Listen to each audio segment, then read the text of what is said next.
La voilà la grande question de ce Tour du Luxembourg, la grande question de cette 4e étape également. C'est un contre-la-montre aujourd'hui qu'on va suivre ensemble. Valentin Madouas, toujours en tête depuis sa victoire lors de la première étape. Va-t-il conforter sa place au classement général? Va-t-il perdre le maillot jaune? Va-t-il le garder? Bref, 3 questions, une problématique pour la suite. Et la fin, ce sera demain du Tour du Luxembourg. En clair, aujourd'hui, il va falloir faire des écarts sur celui qu'on annonce comme étant le grand favori. Ça, c'est la première information. La deuxième, c'est qu'on est ravis d'avoir avec nous un invité. Alexis Renard, toujours coureur cycliste. Alexis, bonjour Alexis. Bonjour. Alors, 23 ans Alexis Renard, hein. On retient. Donc là, on a fait chuter la moyenne d'âge du plateau d'un seul coup. Merci d'être avec nous Alexis. Avant de dire bonjour aux autres qui sont à côté de nous, bonjour général d'ailleurs, hein, Cédric, Patrick et Christophe, Claire, que tout le monde connaît. Bonjour tout le monde. On est vraiment des pièces rajoutées. Ah ben oui, il y a des priorités dans la vie, mon cher Patrick. Donnez-nous des nouvelles déjà de vous, Alexis. On ne vous a pas vu sur un vélo depuis le championnat de France. Comment ça a remonté depuis juin? Est-ce que ça va physiquement? Ouais, ça va. Je me suis fait opérer du cœur au niveau du cœur en août dernier. Donc là, j'ai 3 mois de convalescence à cause des anticoagulants.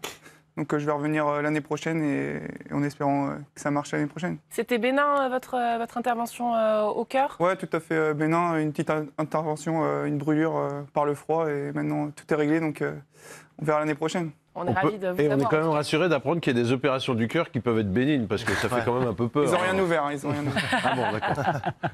Coureur de l'équipe Cofidis, bien sûr. Tiens, d'ailleurs, vous savez qu'on est sur le Tour du Luxembourg. Vous savez qu'il y a votre équipe qui est sur le Tour du Luxembourg. Eh bien, 2 de vos coéquipiers ont tenu à vous faire passer un petit message avant de commencer cette étape. On espère qu'il se porte bien et qu'on espère le revoir très vite avec nous sur les courses et cet hiver en stage. Il vous manque, Anthony? Ouais, un petit peu. Je te fais un petit coucou, Alexis. Il est petit, le coucou. Hein. Ah, il est petit. Hein. Je lui en veux pas, ça va. Alors nous, on a compris qu'il y avait de la répartie, qu'il y avait de l'humour du côté d'Alexis Renard, donc il va falloir être prêt, hein, messieurs, vous avez compris. Coéquipier d'un jour, qui est donc le vôtre. On ouvre le thème, Patrick. Qu'est-ce que vous en pensez? On va ouvrir Alexis, ce il y a des thème. moments, il faut savoir ne pas répondre. Même les bavards l'apprennent, ça. On va surtout rejoindre déjà Théo Barbet du Kiel qui est avec Dorine Jarnias. Théo, rebonjour, puisque c'est vous qui avez interviewé Benjamin et Anthony pour Alexis. Dites-nous déjà comment va Valentin Madouas, qu'on a vu hier, mais qui n'était pas forcément très content après l'étape. Vous l'avez vu même après l'étape, Valentin? Oui, après le protocole, c'était assez long hier. On a pu un petit peu débriefer sa journée et au-delà de la déception, un petit peu de ne pas avoir pris de temps parce que c'était l'opération, prise de temps, la deuxième opération. On n'était pas vraiment satisfait. Ce que je vous propose, c'est d'écouter. C'est ce qu'il nous a dit hier justement après ce protocole. C'est clair que ça commence à faire mal aux jambes un petit peu pour tout le monde. Je pense que j'étais bien, mais pas forcément dans une journée exceptionnelle. Après, forcément, quand on est sur les courses par étapes comme ça, on a forcément des journées mieux que d'autres et il faut faire avec. Alors, on n'a pas gagné de temps donc du côté de Valentin Madouas et puis on a eu une petite surprise hier après le contrôle antidopage, c'est qu'on a vu un vélo de chrono arriver et en fait Valentin Madouas, c'est bien, il a continué sa journée, plus de 40 km pour rejoindre l'hôtel avec son vélo de chrono en vue de ce chrono évidemment aujourd'hui, surtout en vue des mondiaux. On a fait 1h15, 1h20 d'efforts supplémentaires. C'est des choses fréquentes ça, Alexis, de repartir avec le vélo de chrono après une étape pour aller à l'hôtel? Là, ça me surprend pas trop, sachant que Valentin va être sur les championnats du monde, donc une distance qui est quand même assez longue. Et là, il est surtout, je pense, en préparation en vue du championnat du monde. Et non, ça me surprend pas du tout. Et je pense il veut bien faire aussi sur ce chrono aujourd'hui. Donc, il était aussi un peu pour reprendre la position et s'adapter au vélo, parce que c'est quand même une position complètement différente. Ça va peut-être pas l'empêcher d'aller remporter ce Tour du Luxembourg. Ça, on verra à partir d'aujourd'hui et demain également. On va ouvrir notre thème favori du jour. Vous l'avez compris, c'est un chrono, donc il fallait espacer les favoris, ou plutôt trouver d'autres favoris que ce qu'on avait pu dire depuis le début. Regardez les favoris pour cette étape déjà que nous avons coché. Ils sont au nombre de 4, si je ne me trompe pas. C'est pas encore les favoris pronos, hein, messieurs, mais ce sont quand même des des favoris qu'on va voir en même temps avec Benjamin Thomas, évidemment qu'on ne peut pas oublier l'ancien champion de France de la discipline, Kevin Vauquelin qui est également très doué dans cette discipline, Aaron Gate, celui qui s'est imposé hier, pistard, voilà pourquoi on le met également dans ses références, et puis bien sûr Mathias Skelmose Jensen qui est devenu incontournable sur ce Tour du Luxembourg. Messieurs, parmi les 4, Cédric, peut-être, est-ce que Benjamin Thomas fait figure de favori? Pour moi, sur les 4 là, non, je ne mettrai pas Benjamin Thomas en avant. Je mettrai plus Kevin Vauquelin. Donc par rapport aux dernières performances notamment, Kevin a terminé devant Benjamin sur le Tour du Poitou-Charentes. Il y a mis, je crois, plus de 30 secondes même sur un chrono d'une distance similaire à celui d'aujourd'hui. Il y avait un peu plus de 20 km au Tour du Poitou-Charentes. Même si le parcours au Luxembourg est plus accidenté que ce n'était le cas au Poitou-Charentes. Donc voilà, moi je miserais plus sur Kevin Vauquelin. Voilà. Christophe? C'est un prono, c'est un peu. Non, c'est pas. Il y a toujours le moment, l'inquiétude du prono, quoi. Non, je sais. Moi, je redoute Aaron Gate. Je sais pas. Hier, il était en grande condition. Quand on a regardé, en fait, parce que honnêtement, on le connaissait peu, et quand on a regardé un peu tout ce qu'il a fait tout au long de l'année, il est en grande forme. Il a plein de qualités, ce garçon, et il vient de la piste. Donc, il s'est roulé très vite, notamment pour cet individuel. Donc moi, je vois bien une surprise Aaron Gate aujourd'hui. Attention. Et on écoute Benjamin Thomas sur les favoris de ce contre-la-montre. On va voir si on s'est trompé ou si on a plutôt bon sur le plateau de Ça va frotter. Je pense que le coureur de trek, Skelmose, va être un client. Hier, il est sorti en haut de la montée, donc il fallait déjà pouvoir attaquer à ce moment-là. Et les 7-8 km de plat, il roulait vraiment bien, parce que nous, dans le peloton, on était entre 50 et 60 à l'heure, et on l'a repris que la flamme rouge. Donc il a des belles qualités de rouleur, et il est en forme. Donc les boss vont le favoriser. Sur le plat, il a l'air de rouler bien, donc ça va être un client. Et puis je pense aussi à Aaron Gate qui a gagné hier et qui a cette année fait de très bons résultats sur les contre-la-montre, qui a été champion d'Océanie plusieurs fois. Donc voilà, et Valentin forcément qui va être au rendez-vous avec le maillot sur les épaules, et Kevin Vauquelin, voilà, c'est les principaux favoris pour moi. Bon, visiblement, vous êtes plutôt pas mal sur le plateau. Patrick, on s'interrogeait aussi sur Valentin Madouas, qui a toujours le maillot de leader donc depuis la première étape qu'il a remportée. On voulait faire une comparaison justement avec ces spécialistes du contre-la-montre qui sont toujours dans le jeu pour le classement général. Que vaut Valentin Madouas ? Ça sera difficile en tout cas de le comparer avec ces coureurs qu'on vient de citer parce qu'ils ne se sont pas quasiment confrontés. Oui, Benjamin Thomas, mais vous allez voir pourquoi. Là, il faut parfois se méfier des comparaisons. Regardez simplement les meilleures places obtenues par Valentin Madouas dans les chronos. Ça, c'est intéressant. C'est top 30. C'est top 30 parce que c'est pas un spécialiste, Valentin Madouas, depuis qu'il est passé professionnel chez Groupama FDJ. Eh bien, on remarque que toutes ces meilleures places sont situées sur des chronos courts. Et ça, c'est la première information importante. Ce ne sont pas des places comme ça peut paraître même assez flatteur, de top 10 quand même, mais à chaque fois sur des chronos qui étaient entre 3-4 km et 10-11 km seulement. On est sur 26 km aujourd'hui, il faut le... Voilà, exactement. Donc on est sur une distance beaucoup plus longue. Justement, entre 20 et 30 km, regardons un petit peu ces références, son retard plus exactement, perdu sur le vainqueur de ces chronos. Et là, on s'aperçoit que c'est quand même des retards très conséquents, plus de 4 minutes par rapport à Pogačar sur le dernier Tour de France. Sur le Tour de France en 2021, par exemple, plutôt parce qu'on a choisi Laval. Et Barbantane, 2 minutes 15, c'était sur Paris-Nice en 2019 par rapport à Simon Yates. Donc, alors, ça peut paraître énorme et assez contradictoire par rapport à ce que j'ai montré avant. Ça vous montre la difficulté de comparer, mais surtout, sur les chronos, jusqu'à présent, il faut savoir que Valentin Madouas n'avait aucun enjeu. Il n'avait rien à gagner sur les chronos. Donc les faisait-il à fond? On a appelé son entraîneur, Davidan. Il nous a dit non, justement, il ne les fait pas souvent à fond. Cette année, c'était prévu. Et là, le seul chrono, parce qu'il a eu le Covid aussi en début de saison au moment de Paris-Nice, le seul chrono où il a pu le faire à fond, c'était sur Rocamadour. Et ça tombe bien, Rocamadour, il y avait Benjamin Thomas qui était là. Regardez la comparaison entre les deux coureurs, justement. Eh bien, à Rocamadour, Valentin Madouas face à Benjamin Thomas, si on peut voir effectivement cette différence, il n'y avait vraiment pas grand-chose, parce que comme la plupart des spécialistes, Benjamin Thomas faisait le contre-la-montre à bloc, et Valentin Madouas, lui, il l'a fait à bloc, on ne le verra pas, tant pis, je vais vous donner le chiffre. Entre les deux, Valentin Madouas perdait 0,63 secondes au kilomètre. c'est-à-dire rien, moins d'une seconde au kilomètre. Il y en avait 40, alors ça faisait une différence assez conséquente, mais en tout cas, eh bien, ça veut dire que, allez, vous faites quoi? Il y a combien? 21 km? 0,63 fois 21? 2600.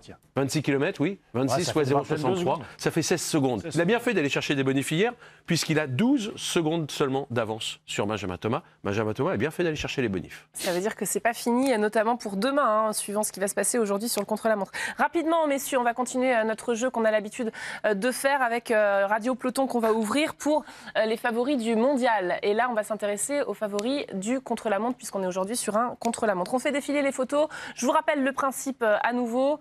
3 mots, favoris, outsider, hors-jeu. Vous êtes prêts? On est prêt. Même Alexis va jouer. On est super prêt. On y va? Bah, Non, ils n'ont pas envie. ils n'ont pas envie. Allez, le premier, Remco Evenepoel. Favori. Favori. Favori. Grand favori. Ethan Hayter. Outsider. Outsider. Outsider. Hors jeu. Stephen Kung. Favori. Favori. Favori. Outsider. Philippe Ogana. Favori. Favori. C'est pas lui là. Grand favori. Favori. Rémi Cavagna. Outsider. Outsider. Ouais, outsider. Outsider, je ne vais pas me fâcher. Hein. Bruno Armirail. Outsider. Outsider. Ah, hors jeu, je pense. J'ai failli dire hors jeu aussi. Hein. Hors jeu. Je suis pas fâché avec tout le monde, mais quand même. On reste en quadruple fenêtre. On vous demande vos pronos, messieurs. Allez. Pronos pour l'étape du jour, puisque là on a joué sur le mondial et je vous rappelle donc qu'on fera le point demain. Restez avec nous, la synthèse, on saura s'ils sont trompés ou pas. Allez-y, hein. Allez-y, si je vous embête en régie, hein, je vous en prie. On y va, allez. Les En retard, là, ou quoi? Les pronos, on va commencer par vous, Alexis. Rune et Regot. Pas mal. On retient. Patrick Chassé. Il va dire Aaron Gate, lui. Bon, allez, je lui laisse. Skelmose. Cédric Pinault. Vauclin. Bah, Aaron Gate. Théo, vous avez le mot de la fin. Comme Patrick, Skelmose. Ah non, on n'a pas le droit de faire ça. On n'a pas le droit de faire ça, mais on vous l'accorde. Allez, on vous lance sur le direct et puis on attribue donc Benjamin Thomas à Théo. Voilà. Parti.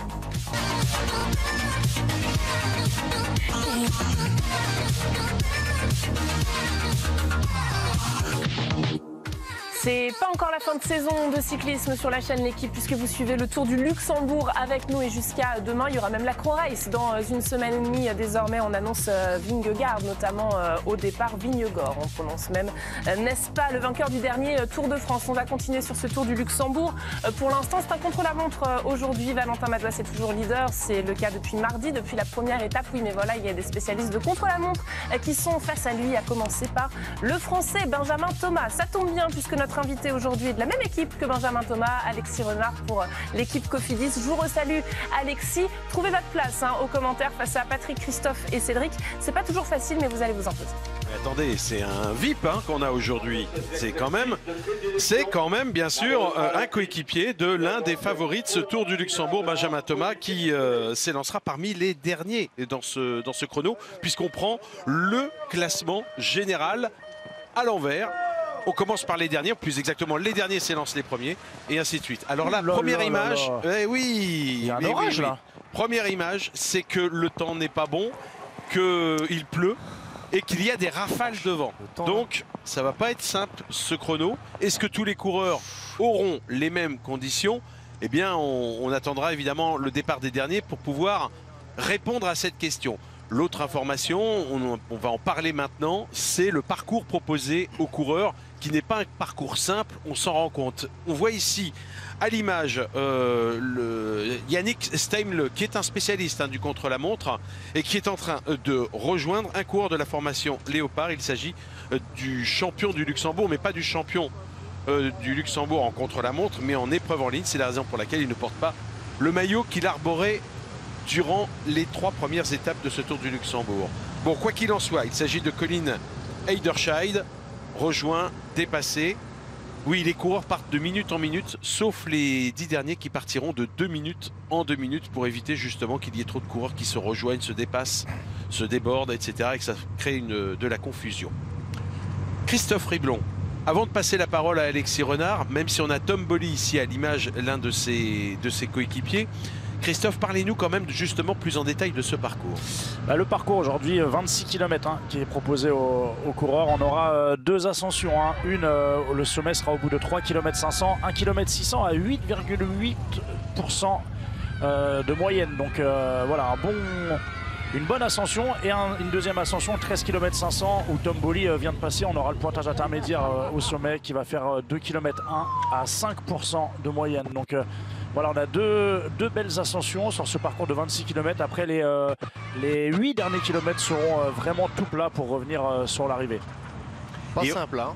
Pas simple, hein, n'est-ce pas, Cédric? Alors on suit Cyril Barthes ici. Quand vous dites pas simple, c'est par rapport au parcours? Par rapport au parcours, déjà par rapport au parcours, c'est compliqué. Puis là, la météo, quand on voit Cyril Barthes, on a vu, il est passé dans un village avec des petits pavés de ville au milieu. Ça va être dangereux en plus de la difficulté de ce parcours.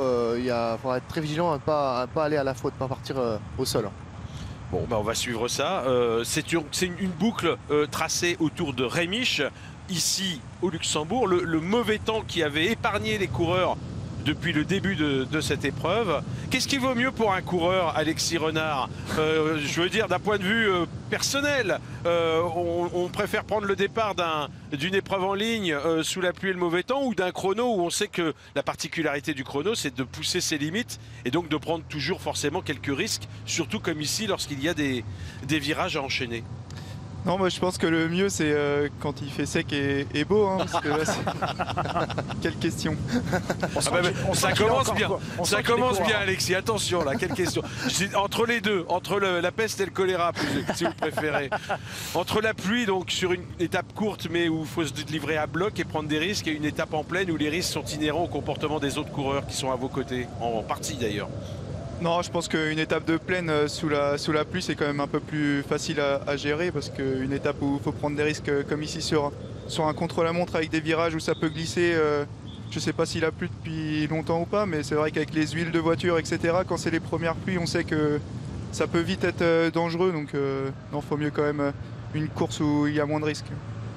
Bon, l'avantage, c'est que là, l'averse a été tellement forte du côté du départ que... Oh là, attention, saut de chaîne pour Tom Bolly, mais il a remis ça. Et vous avez vu, c'est sec, ouais, à noter, voilà. Tom Bolly. Et c'est ce que j'allais dire, Christophe. Ici, c'est sec, alors il pleut pas partout sur le parcours. Il fait pas la même course que les autres. Ouais. Il s'est trompé de parcours. Ouais. Non, la pluie arrive simplement. C'est un orage. C'est un orage qui... D'ailleurs, nous dit Théo Barbet-Duquil, qui se trouve au départ, est en train de baisser en intensité. Enfin, il est au départ et à l'arrivée, hein, donc il est dans la localité de ce chrono. Et Rémiche. Et c'est vrai qu'à l'autre bout du circuit, eh bien, il n'a pas de problème. Il n'y a pas pour l'instant, en tout cas, de réel problème de pluie, mais ça va peut-être arriver. Ça va créer des différences, évidemment. Ça peut créer des différences si les conditions ne sont pas les mêmes. Pas complètement. C'est un coureur là qui vise le gain de l'étape aujourd'hui là, et qui part dans les premiers là, parce qu'il est loin au classement général. Clairement, il est handicapé. Si les derniers qui vont s'élancer dans un peu plus d'une heure, si le terrain est sec et qu'il y a moins de vent, que c'est pas un temps orageux, c'est clair que là il peut y avoir des vraies différences. D'autant plus qu'on le voit, il y a bon, le chrono fait 26 km, mais on a quand même des grandes parties à découvert, et on le sait, on l'a vu tout à l'heure, quand il y a de l'orage, il y a du vent, et le vent, c'est l'ennemi du cycliste, donc obligatoirement, ça va créer des différences si on n'a pas les mêmes conditions climatiques pour tout le monde. Il y a vraiment 3 quarts face pour le retour sur ce circuit. Et en plus, le retour est long, hein, ouais, donc tu fais bien de le dire, Alexis. Le retour est long, le long de la rivière en ligne droite, donc voilà, du vent défavorable pour rentrer. Donc si le vent est fort, obligatoirement, ce sera plus compliqué. Alexis, Tom Bolly que l'on a à l'image, et peut-être bien d'ailleurs derrière Benjamin Thomas, le coureur de l'équipe Cofidis, qui peut sortir la meilleure performance sur ce circuit. C'est lui qui va probablement donner des indications à Benjamin Thomas. Ouais, c'est sûr que c'est un coureur qui va vite au chrono, et il peut donner de grosses informations, parce qu'il va arriver et Benjamin va pas être parti, donc ça va être de grosses informations pour Benjamin en vue de son départ. Ouais. Après, il y a aussi Anthony qui peut faire un gros chrono aujourd'hui. Mais... C'est vrai. Vous allez être déçus, messieurs, parce que je pense que Tom Bolly était à plus d'1 minute déjà au premier pointage intermédiaire. Bon. Il n'est pas dans une bonne journée, Tom Bolly. Après, les images que nous avions tout à l'heure, quand il est passé à l'intermédiaire, il était déjà à plus d'1 minute. Après, il peut quand même lui donner des infos Après, sur certains virages et notamment sous cette pluie.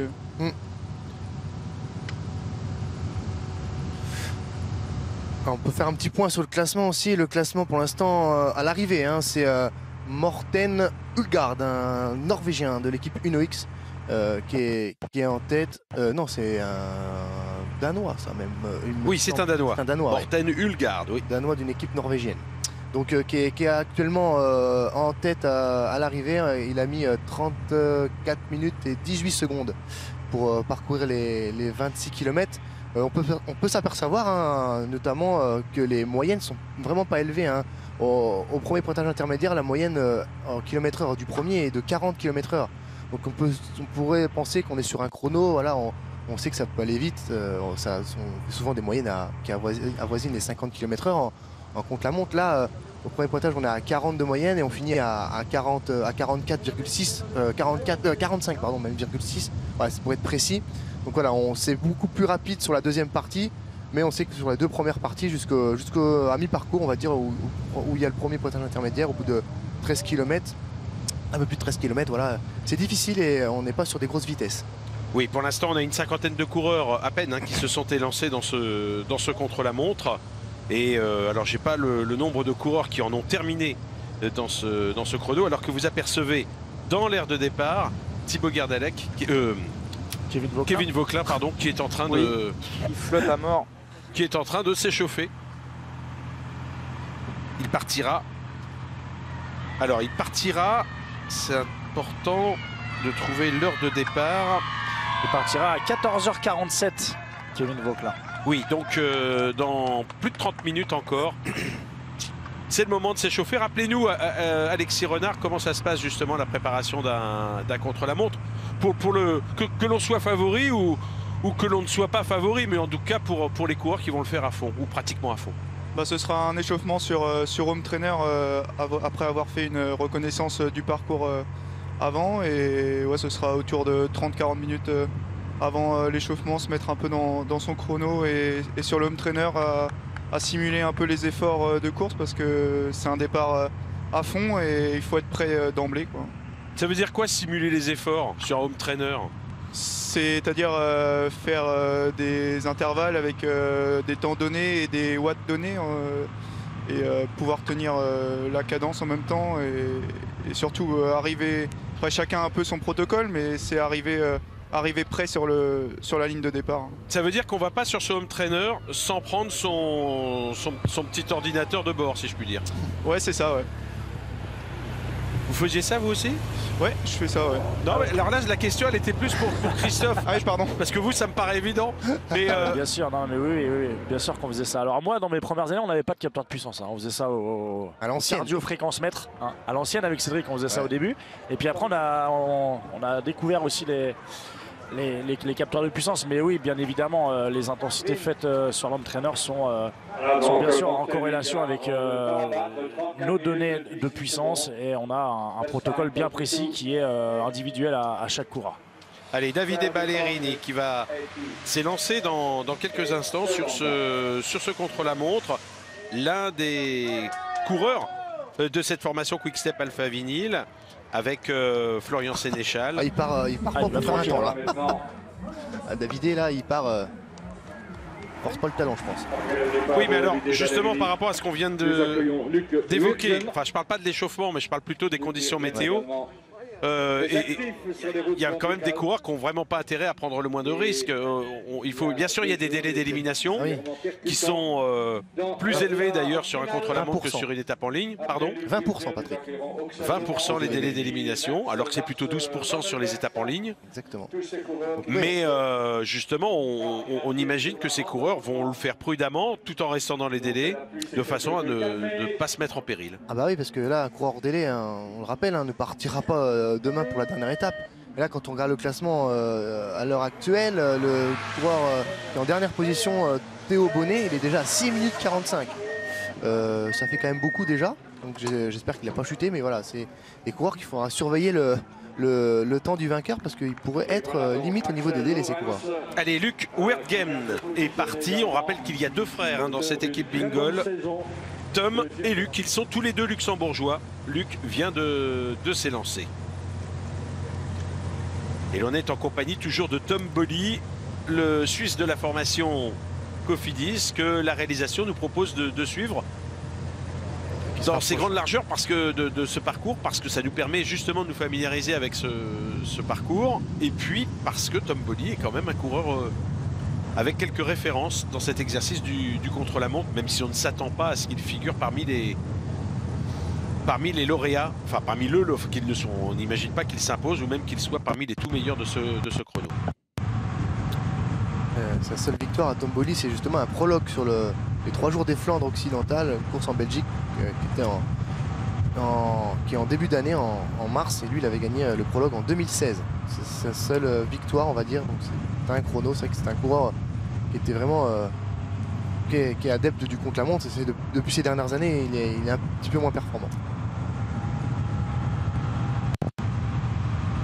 Allez, Cyril Barth ici sur une portion très roulante, faux plat descendant, avec quelques virages à bien négocier quand on est à pleine vitesse. Et on va retrouver Rémi Mertz qui va s'élancer. On n'a pas vu le départ d'Axel Laurence qui est parti juste une minute auparavant. Axel Laurence de l'équipe BNB Hotel KTM. Rémi Mertz, lui qui est un coéquipier de Luc Wertgen que l'on a vu partir auparavant. Et il restera derrière. Et il est en vélo de route, lui. Hein. Oui, Wertgen, 50 coureurs encore à s'élancer. Effectivement, il n'est pas parti avec un vélo de contre-la-montre. Étonnant. Rémi Mertz, que l'on va suivre sur ce chrono. On fait... Oh là, que se passe-t-il? Le problème mécanique pour un coureur de la formation Arkea à Samsig, il me semble. Oui, qui a été, vous l'avez vu, dépassé par Tom Bolly. Le sprinter de la formation Arkea Samsic, Hugo Hofstetter. Allez, on tourne une page de publicité, on fait le point dans un instant sur les coureurs qui sont arrivés.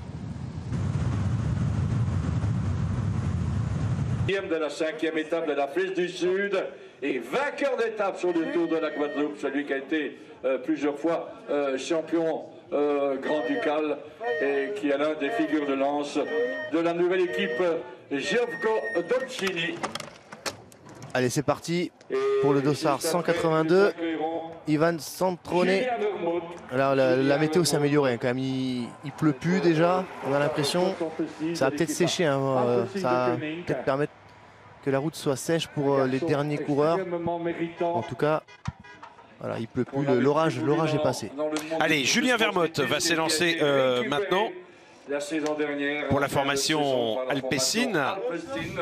Et Julien Vermote, un ancien coureur de Cofidis et auparavant chez Quick-Step, qui est un coureur assez complet. Mais alors, revenons surtout un équipier, revenons quand même au classement sur la ligne d'arrivée. Morten Hulgaard a le meilleur temps pour l'instant. Le coureur danois de la formation UNEX a réalisé le parcours de 26 km en 20 minutes et 28 secondes. 34 minutes 18 pardon, ça j'étais sur le, excusez-moi, 34 minutes 18. Sur le pointage intermédiaire, il était également en tête. Et Thibaut Guernalec vient de passer avec le deuxième temps à 8 secondes de Morten Hulgaard. On va attendre de voir Thibaut Guernalec en terminer.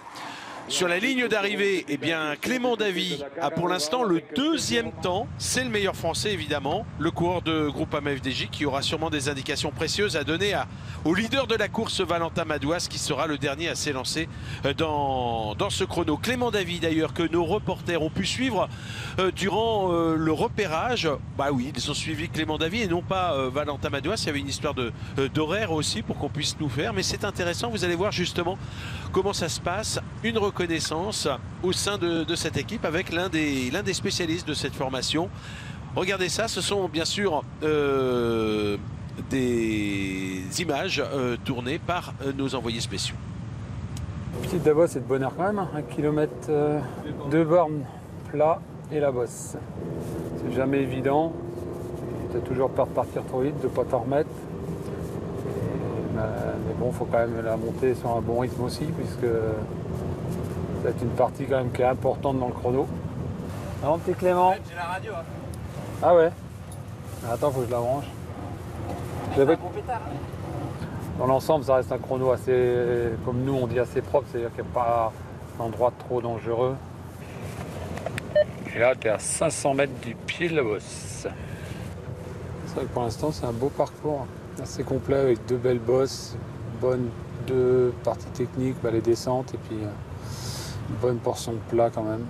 Donc c'est vrai que c'est assez complet. Ouais, puis on est au sommet de la dernière difficulté avec un bon kilomètre de plat. C'est vrai que c'est important pour la suite parce qu'il faut bien relancer pour te remettre tout de suite dans le rythme. Ouais, on va pas se plaindre, hein. Il y a deux belles bosses quand même, donc ça va pas désavantager de trop normalement Valentin. On aurait pu tomber sur un circuit tout plat, là on aurait été un peu moins à l'aise. Ah, c'est vraiment un beau parcours de 26 km. Il y a 2 belles parties, enfin une première partie avec deux belles bosses, surtout la première. Ça va falloir être d'entrée de jeu dans le match. Et après, l'arrivée va falloir être solide sur une partie vraiment plus pour rouleurs. Merci à Dorine Jarnias et à Théo Barbet du Kiel pour ce petit sujet qu'ils nous ont proposé sur le repérage donc de Clément Davy sous la direction de Frédéric Guédon. Une réaction peut-être, Cédric, justement sur ce repérage effectué et ce parcours qui est proposé aujourd'hui. C'est un parcours, comme l'a dit Frédéric dans le petit sujet, pardon, c'est propre, c'est-à-dire qu'il n'y a pas trop de danger, on est sur des belles routes. Après, c'est sûr que là, il ne pleuvait pas quand ils ont fait la reconnaissance. Donc, quand on fait une reconnaissance sur un parcours sec et après vous avez la pluie, ça change quand même pas mal de la donne pour le coureur. Donc, est-ce que tous les coureurs là auront la pluie? Je ne pense pas, parce que ça a l'air de s'améliorer au niveau météo. Donc voilà, après le parcours, on fait toujours un repérage, enfin en tout cas le directeur sportif ou les directeurs sportifs qui sont sur place font toujours un repérage du parcours, c'est hyper important. Alors soit on le fait des fois la veille de l'étape, c'est-à-dire après l'étape qui a été faite hier, peut-être que un des 2 directeurs sportifs va faire le parcours. Des fois ils le filment aussi pour donner une idée après aux coureurs, parce que ça peut arriver que tous les coureurs ne fassent pas le repérage par manque des fois de temps. Là aujourd'hui ça a l'air assez simple au niveau de l'organisation, c'est-à-dire qu'on part et on arrive de la même ville. Vous pouvez très bien avoir un contre-la-montre, vous partez d'une ville et vous allez à une autre ville, et là c'est compliqué après le retour, il faut revenir au bus. Il y a toute une organisation qui est mise en place, qui est pas simple à gérer.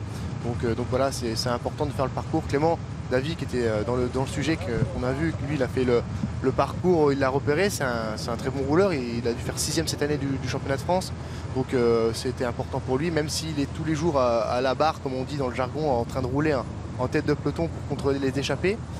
Voilà, c'est un coureur solide, la preuve en est, il est actuellement 2e de ce classement provisoire à l'arrivée, donc voilà. Allez, on va suivre le départ de Pierre Rolland dans quelques instants pour l'équipe B&B Hotel KTM. Pierre Rolland qui, rappelons-le, était échappé sur l'étape reine hier du Tour du Luxembourg. Et qui va essayer de ne pas se casser la figure déjà sur ce parcours par endroit mouillé, hein, parce que c'est finalement probablement la principale préoccupation de Pierre Rolland au moment où il s'élance. On est d'accord? Ah oui, clairement, Pierre n'est plus dans le jeu pour le classement général. Je regardais, en gros c'est le dernier coureur qui ne joue pas le classement général. Tous les coureurs qui seront après sont des coureurs à 18 secondes, alors que Pierre Rolland lui est à 1 minute 07. Donc c'est clairement perdu pour le général. Donc effectivement il devrait le faire, mais plutôt tranquillement et surtout sans prendre de risques. Il y a une étape à faire demain et il y a une étape à aller chercher demain, et pourquoi pas encore une échappée. Oui, surtout qu'il n'est pas du tout évident que les écarts sur ce chrono, eh bien qu'on ait à peu près le même scénario que l'an passé, où rappelez-vous, Joao Almeida avait creusé des écarts importants sur le chrono et avec pratiquement course gagnée après le chrono. Là, ça risque d'être plus serré. En tout cas, moi, c'est mon pronostic. Hein. On verra si c'est le cas ou pas, parce que on a des coureurs qui sont quand même sensiblement de même valeur dans cet exercice. Valentin Madouas, certes, n'est pas un spécialiste. Et puis, il y a cette problématique de la météo, qui là, oui, c'est vrai, peut venir changer la donne. La météo qui était dans tous les esprits, hein, chez les coureurs, mais aussi chez les directeurs sportifs. Cédric Pinault en a largement parlé. Mais écoutez justement un autre directeur sportif. On a entendu Frédéric Guédon. Eh bien, écoutons maintenant Didier Janel pour l'équipe AG2R Citroën sur cette problématique justement des conditions autour de ce contre-la-montre. Didier, vous revenez à peine d'un premier voyage avec Thomas Delphis. Racontez-nous un peu avec la pluie ce qui s'est un petit peu passé dans tout le parcours. Alors oui, avec Thomas, on a fait un premier tour. Il a eu la chance d'avoir la pluie que sur le plat dans la dernière portion, les 6 derniers kilomètres. Mais c'est vrai que la pluie maintenant a une grosse influence. Il y a 2 grosses descentes techniques. Donc c'est clair que tous les virages à prendre sont maintenant un pilotage vraiment à la limite. Donc ça rentre en ligne de jeu là pour les gars qui sont actuellement en course. Mais c'est clair que prochainement, si l'éclaircie se présente bien et que la route sèche, ça sera à nouveau un avantage de faire le parcours au sec. Mais rien n'empêche de penser que pour les derniers ou pour d'autres coureurs, il y aura également une averse qui peut se produire. Donc la météo a maintenant une bonne influence. Oui. Il y a des portions un petit peu ombragées qui nécessiteraient peut-être plus de temps à sécher. C'est ça qui pourrait être aussi plus dangereux? Oui, il faudrait un peu de vent, mais c'est clair que le plus gros obstacle, on va dire, c'est les 2 descentes qui sont assez techniques.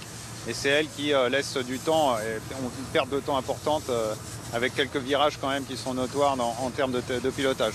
Chez vous, vous avez pas mal de garçons encore très bien placés au classement général. Ce contre-la-montre, c'est un peu le juge de paix? Oui, de toute façon, on l'avait bien déterminé en arrivant ici au Tour du Luxembourg, que le contre-la-montre départagerait tous les coureurs pour le classement général. Et on a 5 coureurs à 18 secondes et moins. Donc je pense qu'il y a une 50aine de coureurs à peu près comme ça. Donc tout va se jouer ici.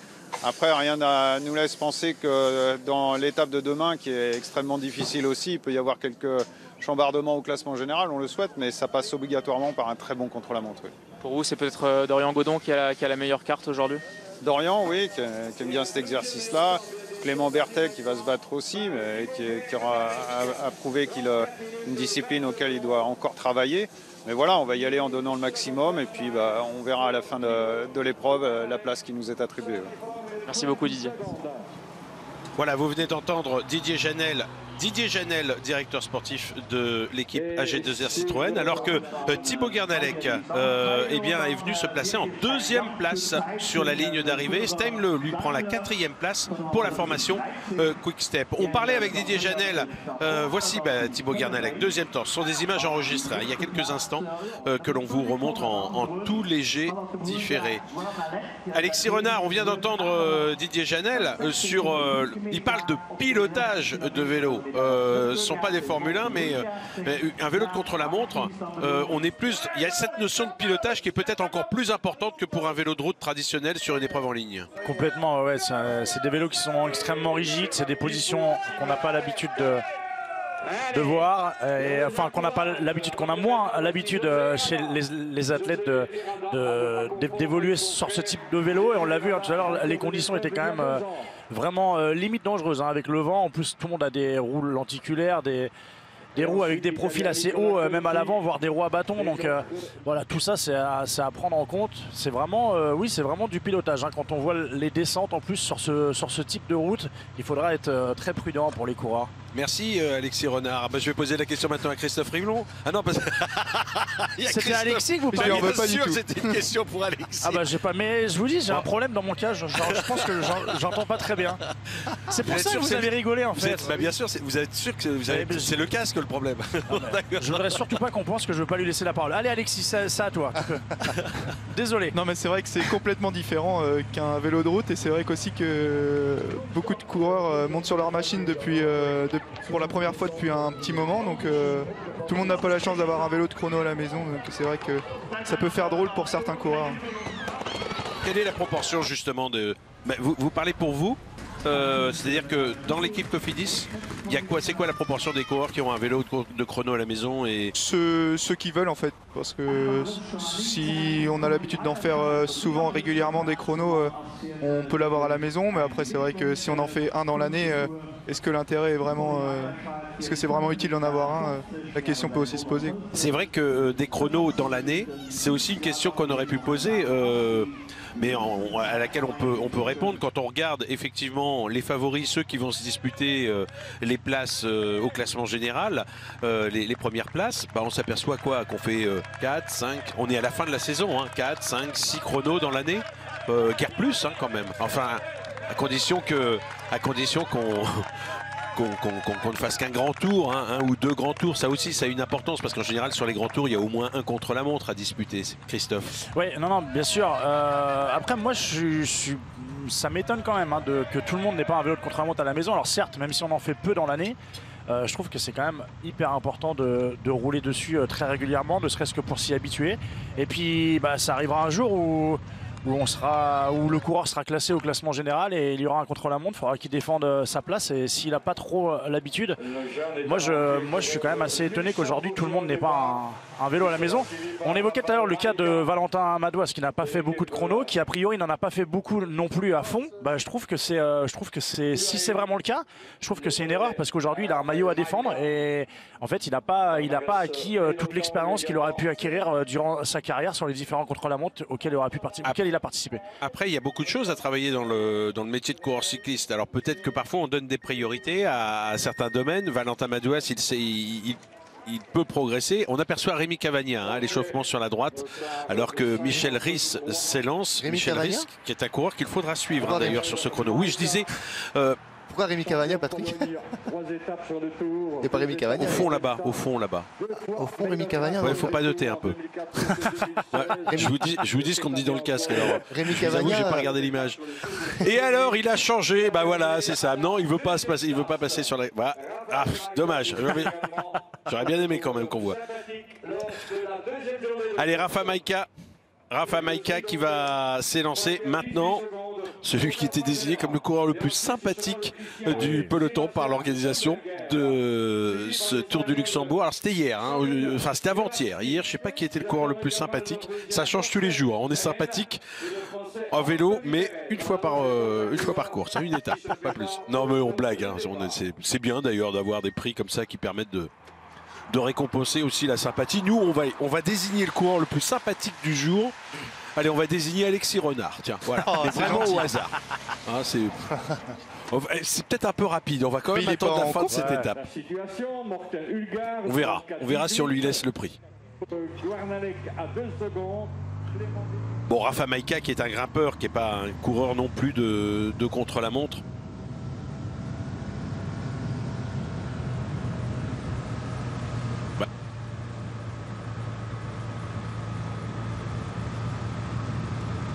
C'est vrai que Rafa Maïka, c'est pas le spécialiste du contre-la-montre. Après avoir les ambitions qu'il a sur ce Tour du Luxembourg, normalement, il devrait quand même le faire au maximum. Il devrait donner le meilleur. Il y a quand même un classement général à défendre, à aller chercher. C'est un coureur qui est à 18 secondes. Donc voilà, on sait jamais. Didier Janel nous l'a dit et on le sait quand on étudie le parcours. Demain, il y a une étape difficile. Donc voilà, demain il y a du temps aussi à reprendre. Le classement général peut aussi être chamboulé demain. Donc je pense que Maïka va quand même le faire correctement ce contre-la-montre. Eh bien on va suivre ça, mais je vous propose de tourner une page de publicité parce qu'on veut absolument voir aussi les meilleurs s'élancer dans ce contre-la-montre. C'est pas encore pour tout de suite. On a le temps donc de faire cette petite pause. Avant de se retrouver, on vous rappelle que notre invité aujourd'hui, attention à ce virage. Notre invité aujourd'hui, c'est Alexis Renard de l'équipe Cofidis qui nous a fait l'amitié de venir au micro pendant sa convalescence et il sera avec nous jusqu'à la fin de cette étape. A tout de suite.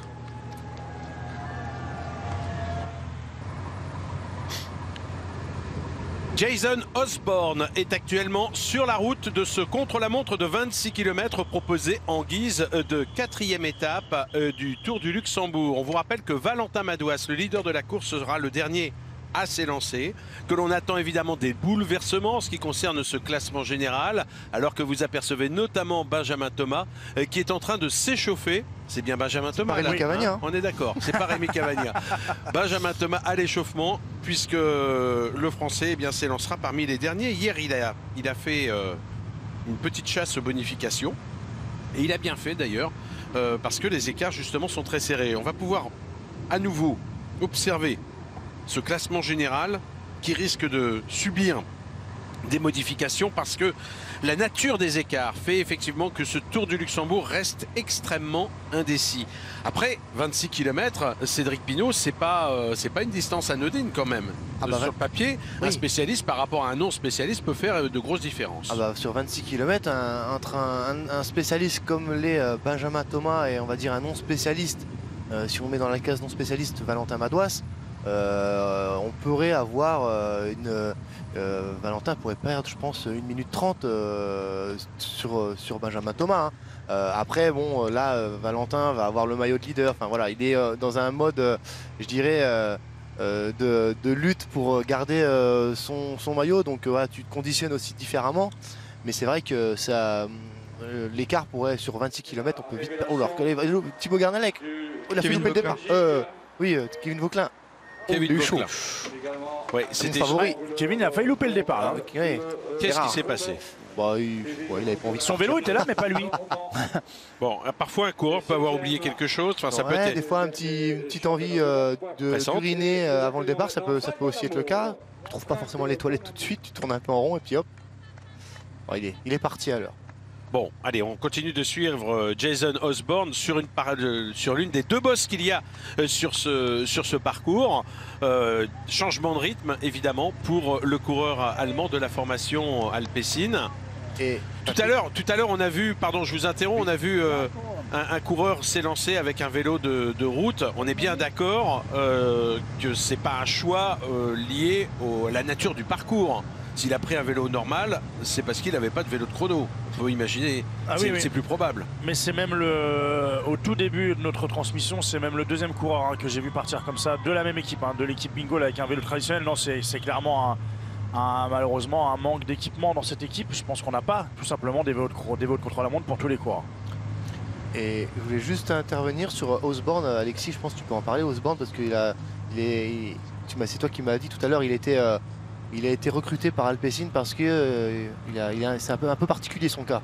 Ouais, Osborne, il a fait de l'aviron avant. Et il n'a pas beaucoup couru cette année, mais c'est un champion d'aviron.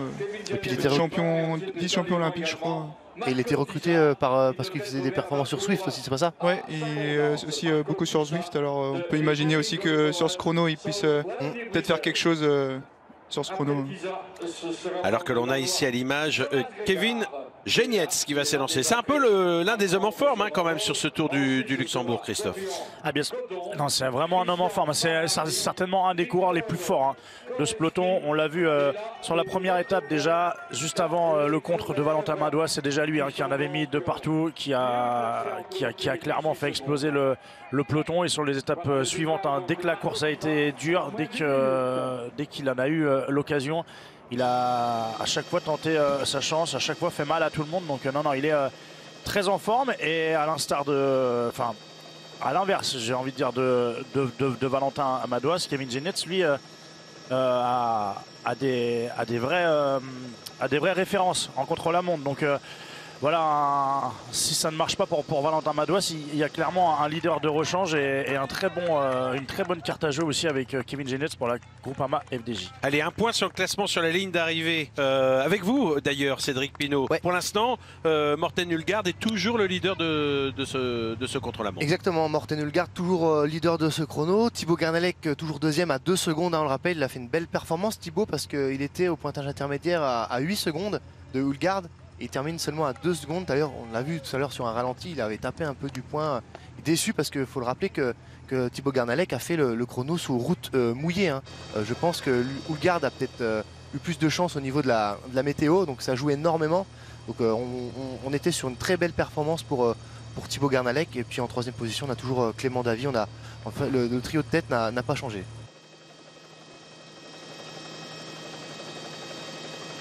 On le voit, là on voit bien sur ces vues d'hélicoptère, la route est en train de sécher quand même. Donc s'il n'y a pas à nouveau une averse pour les derniers coureurs, on aura une route sèche, j'ai envie de dire, ou quasiment sèche. Donc ça ce sera quand même un plus. Et surtout tous les favoris, c'est ce qui est quand même important pour l'équité sportive, c'est qu'a priori tous ceux qui jouent le classement général partiront dans les mêmes conditions. Tout comme bien sûr Valentin Madouas qui est en train de s'échauffer actuellement.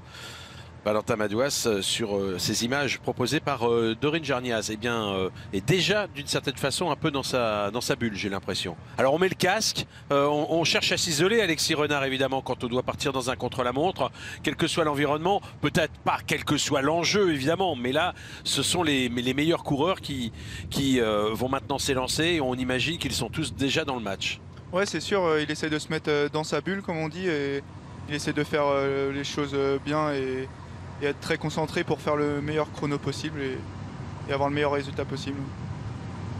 Allez, Jason Osborne, hein, toujours à l'image pour la formation Alpecin. Et on retrouve Kevin Genietz, ici dans l'une des portions montantes, le coureur luxembourgeois.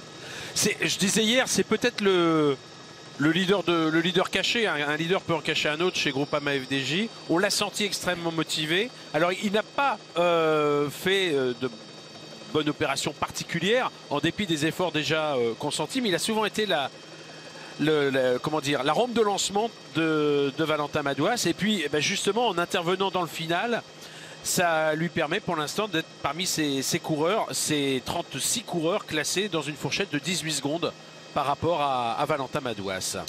Ah oui, c'est sûr que ça peut être le leader de rechange. Il est luxembourgeois, il joue à domicile. Il n'a pas réussi à prendre de l'avance, certes, comme a pu le faire Valentin Madouas sur les premières étapes. Mais attention, hein, pour moi, il a des meilleures qualités contre la montre que Valentin Madouas. C'est un garçon qu'on pourrait retrouver ce soir dans le top 5, je pense. Ancien champion national de chrono. Donc voilà, c'est un garçon solide. J'étais en train de regarder justement ses dernières références. On parlait du chrono du Tour de France. Kevin Genietz avait terminé 2 places derrière Valentin Madouas au chrono à Rocamadour.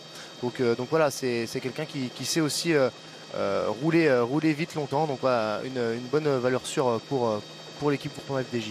C'est un chrono qui lui convient aussi. En plus, c'est un chrono qui lui convient exactement. C'est accidenté, donc lui il préfère un parcours comme ça, je pense, qu'un parcours tout plat.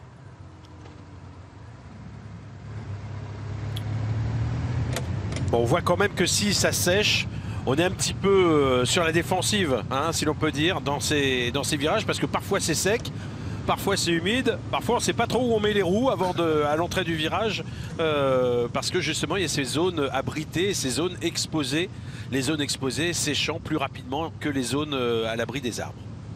Et puis on le voit, il faut se méfier aussi au passage sur les bandes blanches, là, hein, sur la signalisation au sol. Là. Clairement, on le sait, hein, ça glisse beaucoup plus. Et on l'a vu, notamment dans les différentes courbes qui vient de passer. On l'a vu très très méfiant hein, au passage, notamment de la bande blanche au milieu de la route.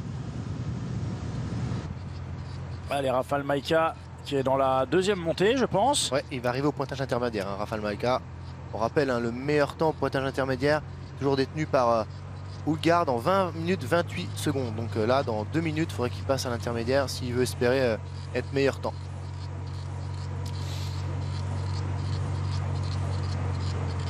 Il est sur des portions qui lui conviennent bien aussi, Majka. Hein. Un parcours qui peut mieux lui convenir que si c'était un parcours tout plat. Ouais, on voit cette première bosse là avec Kevin Genietz. Je crois pas qu'on l'avait vu autant de temps, hein, l'image depuis tout à l'heure, mais en tout cas on voit que c'est difficile. Hein, raide, hein. Elle est raide, il y a presque 9% de moyenne, donc c'est une ascension difficile, 1 km 600, 8,8 le pourcentage moyen, donc on le voit, on y reste un moment hein, pour les coureurs. Allez là ça y est, il vient de basculer, on le voit, il est en train de reprendre de la vitesse. Il a Franck Bonamour hein, qui est parti 1 minute devant lui. Coureur de la formation BNB Hotel, Franck Bonamour, hein, pareil, hein, pourrait sur un parcours comme ça être aussi avantagé pour un breton. Et alors que ces coureurs sont sur la route actuellement, eh bien les 10 meilleurs du classement général vont maintenant s'élancer avec le favori. Alors lui c'est après son départ, hein, Rune Urgots, le Belge, dont d'ailleurs notre invité Alexis Renard a fait son favori. Il appartient à la formation Sport Vlaanderen. Favori en tout cas, s'il ne gagne pas aujourd'hui, vous le voyez bien Alexis, être parmi les tout meilleurs. Oui, bah, je le vois, je pense, parmi les tout meilleurs parce qu'il a fait de très bonnes places au chrono. Il est 4e au championnat de Belgique du contre-la-montre. Donc je pense que ça peut être une référence quand on sait à la vitesse à laquelle ça roule en Belgique. sur ses routes. Voilà, il a joué la grosse cote parce qu'il n'a pas osé jouer Benjamin Thomas. Non, j'ai pas osé, non. Personne d'ailleurs n'a osé. Hein. Si, quelqu'un l'a mis, Benjamin Thomas? Non, on l'a attribué à Théo. Si, à Théo, on l'a attribué à Théo. Ah oui, c'est vrai. C'est nous qui lui avons donné. Il n'y a pas eu le choix.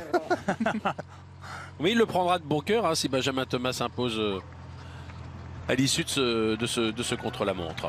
Allez, Maïka qui va bientôt arriver, je pense, à l'intermédiaire. Il fallait passer en 20-28. Là, il est déjà derrière. Alors, je pense pas qu'il soit passé à l'intermédiaire. Hein. L'intermédiaire, c'est tout en haut. Oui, enfin, en même temps, il aurait été étonnant que Rafa Maïka prenne le meilleur temps. Ah, mais sympa. Là, la première partie, elle lui convient quand même mieux que la deuxième aussi. Donc, ouais, parce que c'est la partie la plus difficile, hein, de ce contre-la-montre. Lui, le grimpeur. Malgré ça, il va quand même être assez loin. Hein, parce que là, on a envoyé le chrono tout à l'heure qui s'affichait. Il est loin d'être en 20-28. Il sera plus de 30 secondes, c'est sûr. Vous avez vu le bruit qu'on entend, c'est le bruit des cales qui jouent sur les pédales, hein, ce grincement là. Ça doit être assez énervant quand même. Hein. Ah, ça t'aimerait pas, Christophe. Alors, vous voyez un peu le côté maniaque de Christophe Réblon. Hein. Le moindre petit grincement sur son vélo. Alors non, mais là, c'est pas être maniaque. Ça peut le mettre de mauvaise humeur. Ça peut l'agacer en tout cas. Là, c'est au-delà de la maniaquerie. C'est que c'est vraiment hyper désagréable d'avoir ce bruit-là tout le temps. Allez, il va y arriver là. Il est passé 21-24, je pense. Ouais. Il y avait une ligne, on l'a pas vu, mais pour moi, il est passé en 21-24. Donc, 1 minute pratiquement de retard hein, par rapport au meilleur temps. Donc ça le mettrait aux alentours de la 9e place à l'intermédiaire. Et voici l'un des favoris qui va s'élancer. Et pourtant, il n'est que 10e au classement général. Mathias Skelmos qui s'apprête à partir. Skelmos qui est considéré comme l'un des principaux adversaires à l'issue de ce contre-la-montre pour Valentin Madouas. Parce que lui, justement, les chronos, il est capable de sortir d'excellentes performances dans cet exercice. Alors, ça ne s'est pas démontré sur le prologue du Tour d'Allemagne que vous avez pu suivre récemment, mais on l'avait vu terminer 2e du contre-la-montre sur le Tour du Danemark.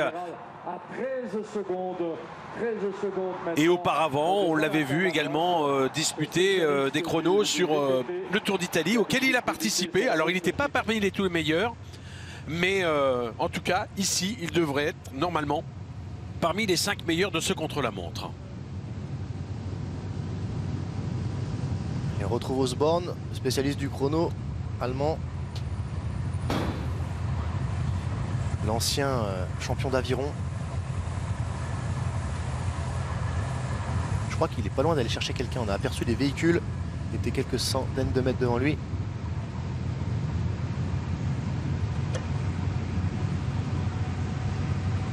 Ouais, parce que Osborne, il est vice-champion olympique d'aviron et il est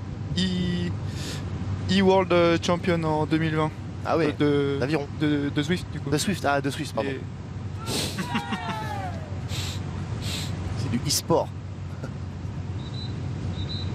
Il a une carrière, il n'est pas tout jeune en plus, hein, je crois. Hein, une carrière plutôt atypique.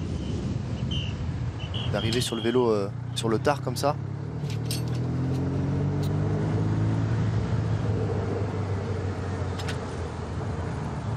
« 28 ans, Osborne, c'est ça. » La route a séché quand même ici, hein. Dans la première partie, on peut voir là, sur certaines portions. Effectivement, ça vire un peu plus vite là, hein, pour tous ces coureurs là. Et il va nous faire intense, Skelmos, hein, je pense là. En tout cas, il est bien parti, ça a l'air d'aller vite déjà.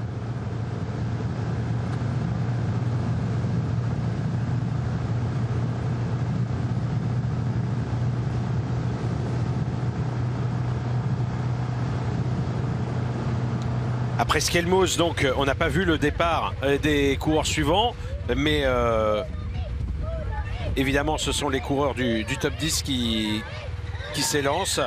Et on a notamment Florian Sénéchal, Benjamin Thomas, enfin plus exactement Clément Berthet, Benjamin Thomas et Florian Sénéchal dans cet ordre qui s'élance de 2 minutes en 2 minutes hein, désormais.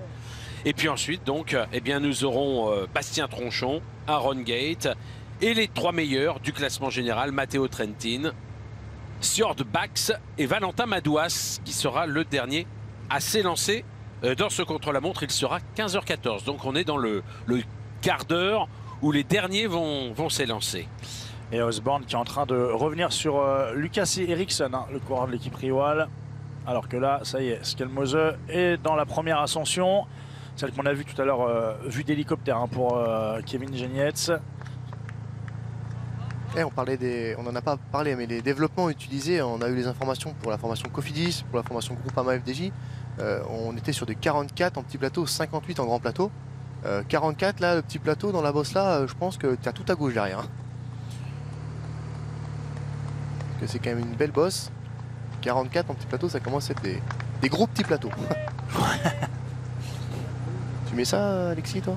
En chrono, ouais, ça peut être bien. 44, 58? Ça permet de ne pas croiser la chaîne, ouais, en fait. C'est ça. C'est surtout ça, parce qu'on dit souvent 58, des fois on voit 60 sur les chronos tout plats, mais jamais un coureur sur 71 derrière, quoi.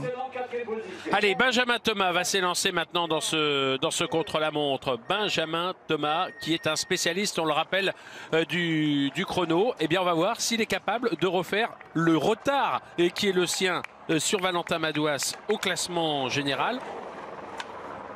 Un retard de 16 secondes en ce qui concerne le coureur de l'équipe Cofidis. Et là, on va avoir un exercice de style, hein, parce qu'il est vraiment très bien posé sur sa machine. Benjamin, c'est impressionnant. Pardon, je rectifie, 12 secondes et non 16. Chaque seconde va compter aujourd'hui.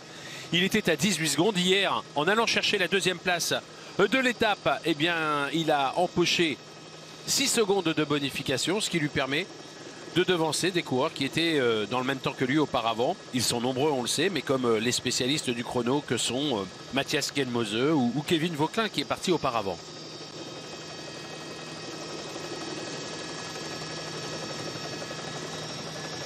Là, on voit qu'il n'y a rien à dire effectivement sur la position. En ce qui concerne Benjamin Thomas, sur une distance 21 km qui ne sera pas pour lui déplaire. Voilà, Skelmose. 26, Patrick. Vous insistez avec le 21, c'est 26 km. Ça. 26 km. Puis alors, je peux vous dire que c'est une vraie différence quand même. Ah oui. Enfin, je me mets assez aisément à leur place. 21 km, c'est pas 26 km, quoi. Quand l'effort est total, c'est assez évident. Allez, Joel Sutter aussi qui est en train de rattraper un coureur parti devant lui. Ah, il est en train de rattraper Ciccone. C'est le coureur qui partait juste devant. Alors ça c'est moche, hein. Vous m'excuserez messieurs, mais ce casque, moi j'ai du mal. Bah, le casque plus la cagoule, ouais, la cagoule, il y a un petit côté féodal hein, dans tout ça. Hein. Tu te verrais courir avec ça, Alexis? Vous allez lui... Alors Alexis Renard, il n'est pas venu là pour que toutes les questions un peu gênantes lui soient posées, quoi. Il est encore coureur en fait, donc je lui pose la question. Parce que vous, quand vous étiez coureur, vous pouviez répondre à toutes les questions, à commencer par celle-là. Bah, pourquoi t'aimes ou t'aimes pas, quoi. Après voilà. D'accord. C'est par rapport au style je parle. Hein. Après c'est certainement efficace. Hein. Si l'équipe Quick-Step utilise ce casque, c'est qu'il a été testé, validé, je pense, en amont. Mais esthétiquement, c'est pas très joli.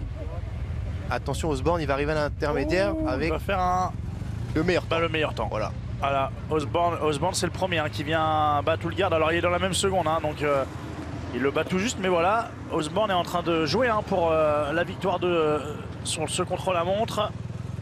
On rappelle, hein, Osborne, 11e du dernier championnat d'Allemagne contre la montre, mais il a déjà eu l'occasion de faire mieux. En 2019, il avait terminé 6e de cette compétition. Et voici donc le classement avec Osborne qui devance de Guernalec de 8 secondes en ce qui concerne le 3e et Joel Sutter de 23 secondes. Vous voyez que les écarts sont quand même assez importants. Allez, on tourne une page de publicité et on revient pour la suite de ce contre-la-montre.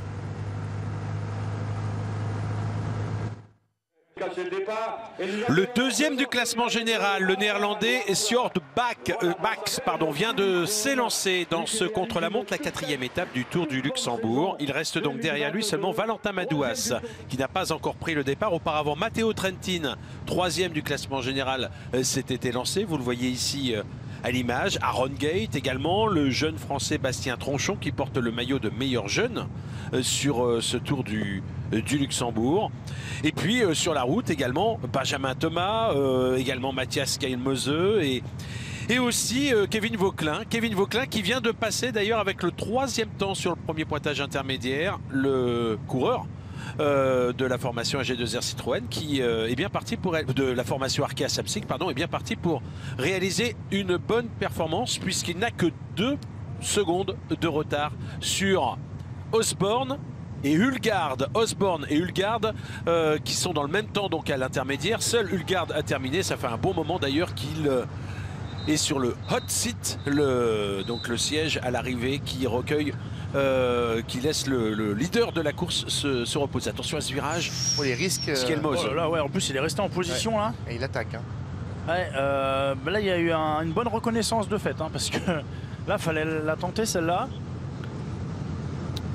Skelmose qui est encore dans la première partie de ce chrono. Et il va arriver au pied de la bosse là, où il y aura le pointage intermédiaire au sommet.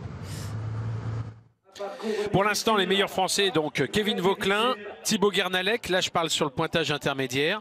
Les 2 coureurs de la formation Arkea Samsic. Clément Davy pour l'équipe Groupama FDJ est 9e. Et son leader va s'élancer maintenant. C'est le départ de Valentin Madouas, leader depuis le premier jour après sa victoire dans la première étape à Luxembourg. Eh bien, Valentin Madouas qui n'est pas un spécialiste du contre-la-montre et qui va néanmoins essayer de limiter les dégâts. Vous avez eu 2 données assez contradictoires. Celle que je vous ai livrée tout à l'heure en vous disant que par rapport à un Benjamin Thomas, il pouvait perdre, il l'avait fait en tout cas sur la dernière étape contre-la-montre du Tour de France, moins d'1 seconde au kilomètre, ce qui lui permettrait de perdre donc moins de 26 secondes en théorie sur ce contre-la-montre. Et puis vous avez une autre impression, celle livrée par Cédric Pinault tout à l'heure qui disait qu'un non-spécialiste comme Valentin Madouas pouvait très bien perdre par rapport à un grand spécialiste 1 minute 30 sur un parcours de 21 km. La vérité, 26 km. 26 km. La vérité est peut-être entre ces 2 impressions. Vous avouerez quand même que la fourchette est très large. Ah oui, entre 26 secondes et 1 minute 30, on va lui souhaiter le meilleur quand même. Bien sûr, après qu'il reste dans le match. C'était pas la même condition.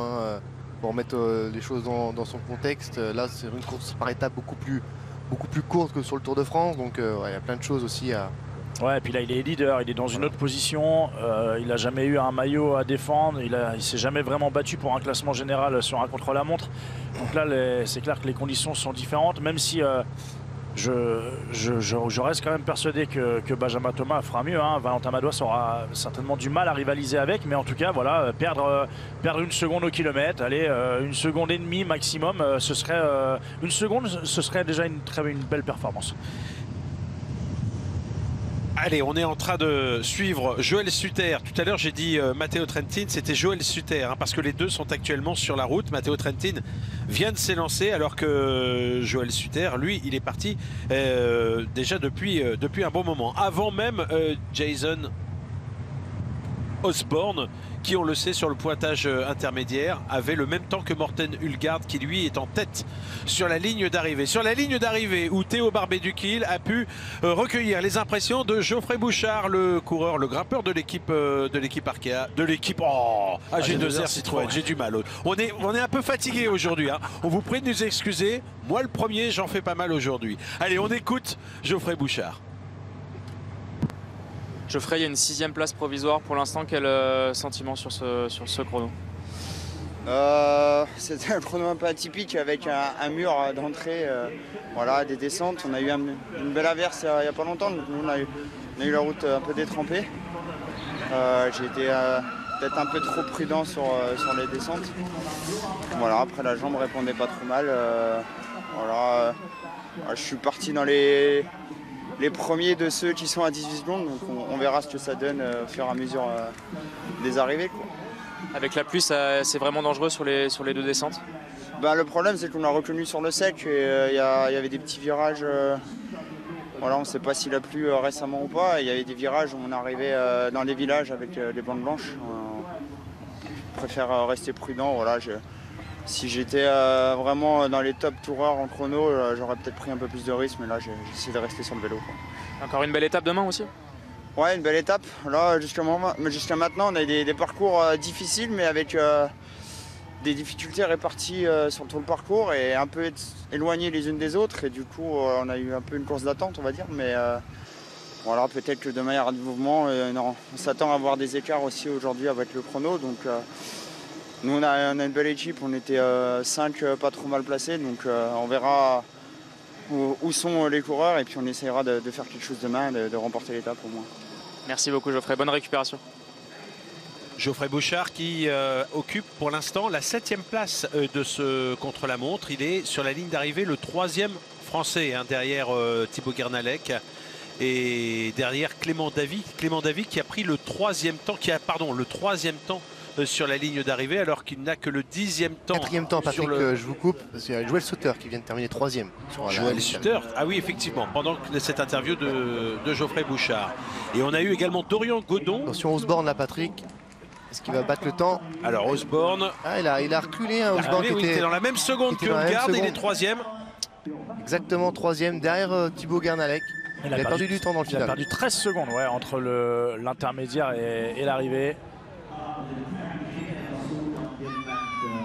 Bon, ça prouve que ce mur de départ, le mur au départ qui s'impose aux coureurs, c'est ce que nous a dit Geoffrey Bouchard, surprend un peu, mais provoque peut-être quelques difficultés à se mettre dans le rythme, Alexis Renard. Mais finalement, la différence, ça ne se fait pas tant dans cette première difficulté que par la suite. Il faut être assez fort sur la première difficulté et essayer de garder le rythme sur la deuxième et surtout sur la deuxième partie. Être très très fort physiquement parce que c'est une partie plate et c'est là que la différence peut aussi se faire. Ouais, vous avez vu? Je vous interromps. Skelmose qui vient de passer en tête là au premier intermédiaire, enfin à l'intermédiaire d'ailleurs, 5 secondes d'avance hein, sur Osborne et sur Houlgard. Et 8 secondes sur Kevin Vauquelin, donc gros départ de Skelmose. Bon, je ne lui demanderai pas de redire les uns et les autres que les on le revoit son passage, regardez. Oui. Attendez, on n'est pas à l'arrivée encore. Non, on revoit son passage intermédiaire. Il y a plus que 20-25, on n'a que 2 secondes d'avance. Alors que c'est bizarre. Ouais, c'est un peu bizarre là quand même. On nous a annoncé 2 choses contradictoires. On annonce 5 secondes d'avance et là, à l'intermédiaire, les images montraient que 2. Donc, bon. Oui, mais il y a toujours une vérification. On fera confiance aux écarts qui sont donnés par le chronométreur parce que là, vous aviez un écart calculé par la télévision et on a parfois une différence qui doit être corrigée. Avec Kevin Vauquelin qui vont terminer. On rappelle que Skelmose, il y avait 18 secondes de retard. Alors les coureurs qui sont devant lui au classement général, on n'a pas encore leur passage sur ce pointage intermédiaire, et notamment Benjamin Thomas. Mais on va suivre ça, évidemment, avec beaucoup d'intérêt. On a 2 coureurs pour la formation Arkea Samsic qui vont suivre là à l'arrivée hein, avec Maxime Bouet et Kevin Vauquelin. On rappelle Kevin Vauquelin a rattrapé tout à l'heure Rui Oliveira. Aaron Gate, ici à l'image, un coureur qui s'est illustré lors de l'étape d'hier. En allant chercher la victoire, il est sorti dans le sillage de Benjamin Thomas et il a pu finalement s'imposer, faisant une bonne opération au classement. Allez, Maxime Bouet, qui vient d'en terminer, mais on attend surtout il va faire mieux, hein. Vauquelin. Et oui, il fait mieux, presque 10 secondes. Presque 10 secondes. Kevin Vauquelin qui vient de prendre la tête. Hein. Ouais, il vient de prendre la tête, c'est ça, ouais. 10 secondes d'avance sur le meilleur temps. Ne tenez pas compte de ce qui était inscrit. Hein. Il y avait marqué Maxime Bouet, mais c'est bien Kevin Vauquelin, évidemment, qui vient d'en changer. Kevin Vauquelin, donc, qui a fait une grosse deuxième partie hein, de contre-la-montre. Il était passé avec 2 secondes de retard à l'intermédiaire. À l'arrivée, 10 secondes d'avance.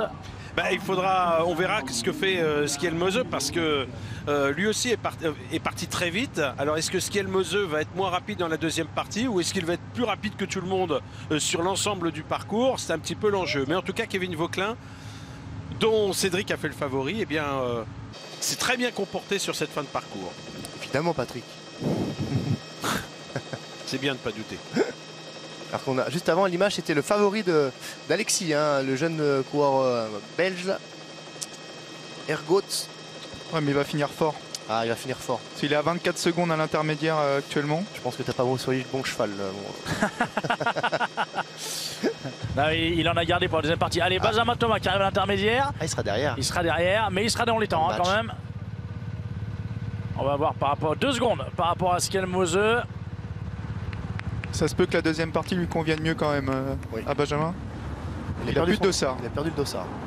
Ouais, mais tout à l'heure, on le voyait hein, sur les premières images au début de ce contre-la-montre, le dossard est en train de s'échapper de la poche. Alors que l'on va entendre maintenant sur la ligne d'arrivée la première réaction de Kevin Vauquelin au micro de Théo Barbet-Duquil. C'était un bon chrono, je me suis fait quelques frayeurs, j'ai failli aller à la faute dès la première descente. Ça m'a peut-être un peu boosté pour me dire de me reconcentrer vraiment comme il fallait. Et je crois que j'ai fait vraiment un gros final. Je voyais au niveau de la vitesse et de la puissance dans la dernière ligne droite, ça allait vraiment vite. C'est vraiment cette dernière troisième partie où on peut un peu reprendre du temps aux non-spécialistes? Bah oui, carrément, parce que je roulais à 4,54. Je pense que si tu mets pas les watts qu'il faut, tu perdras du temps obligatoirement. Donc je pense que c'est là où on peut faire la différence. Je parle des rouleurs en général, donc faut voir quoi. Racontez-nous, il y a eu une petite péripétie non, au départ? Ouais, également. Dire que c'était pas non plus fou. Dès le départ, là j'avais un silex dans la roue lentie.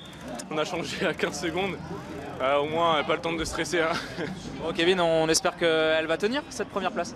J'espère, hein, il y a un beau plateau de rouleurs. Ça me permettrait de confirmer mon championnat d'Europe et mon tour du Poitou-Charentes. Voilà, après je pense qu'au niveau de l'effort pur, je suis content de moi.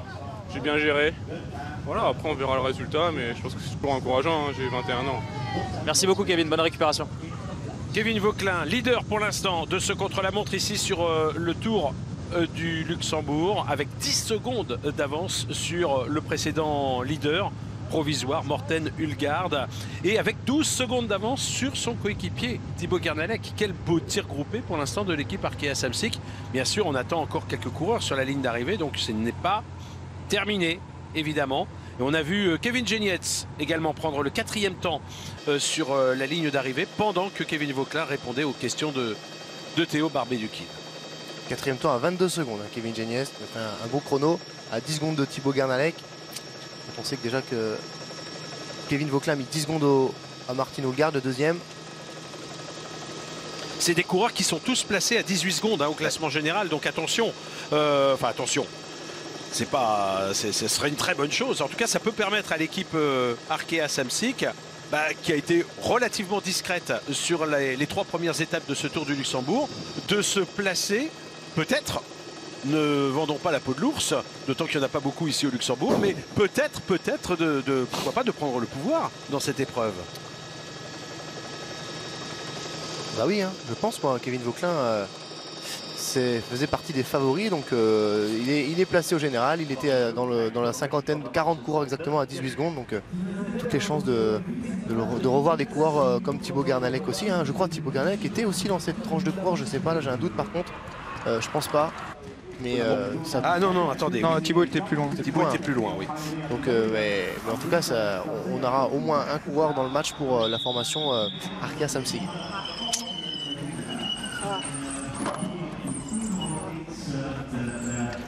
Allez, on revoit ici ce coureur à l'arrivée du contre-la-montre.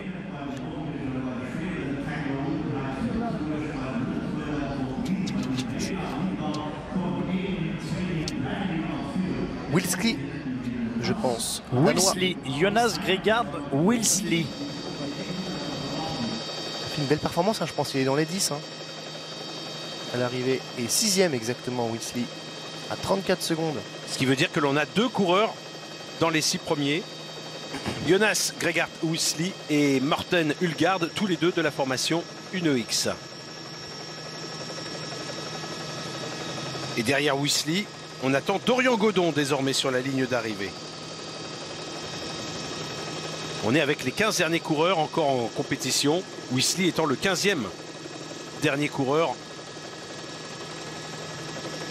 à en terminer. Alors que là, c'est Matteo Trentin qu'on a à l'image, avec son maillot bleu de leader du classement par points.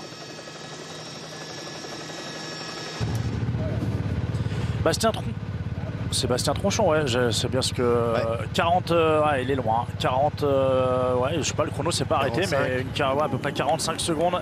Et je pense que de juste retard derrière, intermédiaire. il va y avoir Aaron Gates, hein, normalement. Benjamin Thomas, on le rappelle, est à 1 seconde seulement derrière Skelmose sur ce passage à l'intermédiaire, alors que on voit effectivement ces coureurs passer maintenant les uns après les autres. Florian Sénéchal, hein, on n'a pas eu le temps de Florian Sénéchal sur cet intermédiaire. Et Marco Tizza qui passe maintenant la ligne d'arrivée pour la formation Bingol. Marco Tizza, oui. Il était à plus de 3 minutes, 3 minutes 28 je crois. Si il avait été doublé en fait par Wesley. Et on va attendre aussi Rune Ergots, hein, le Belge. Je le prononce un peu à la norvégienne là, hein, parce que c'est le favori quand même d'Alexis Renard. À l'intermédiaire, il était le coureur belge de Sport Vlaanderen à 24 secondes hein, quand même de Matthias Kjelmose. Un peu loin. Bon, et c'est le premier prono hein, d'Alexis Renard. Alors bon, ça nous aussi, on en a sorti parfois des mauvais pronos. Pas souvent, pas souvent. Ah, ça chambre, Alexis, t'as vu. C'était lequel pour toi déjà? Moi, c'est Kjelmose. Hein. Ah, bah oui, mais facile. Prends pas de risque. Ah bah, attendez. Tu sauras, Patrick, prends jamais de risque. Non. Il y a des jours, on joue pour jouer. Il y a des jours, on joue pour gagner. Là, on était quand même nombreux. Donc, voilà, des priorités. Allez, Gates, il arrive, Aaron Gates. Oh non.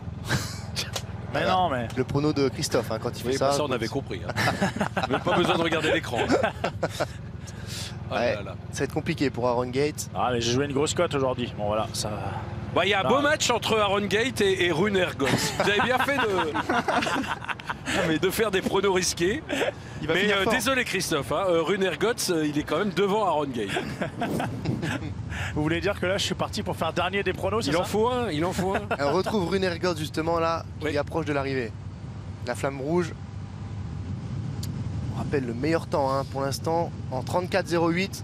Ouais, il sera bien derrière. Hein. Il sera bien derrière. Il passe à la flamme rouge, oui. Impossible hein, de faire le dernier kilomètre en 35 secondes. Sinon c'est qu'il est fort. Hein. Ah, il va être en 34-40 à peu près. Rune Ergots que l'on avait vu 4e l'année dernière sur le contre-la-montre du Tour de Belgique. Et l'année dernière 6e également du chrono des nations.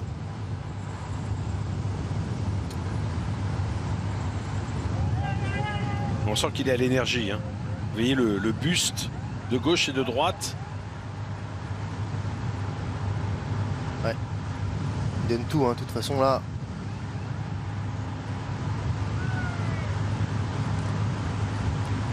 Alors on va voir, hein, on a vu des coureurs finir très fort. C'était le cas de Kevin Vauquelin qui a le meilleur temps sur la ligne d'arrivée.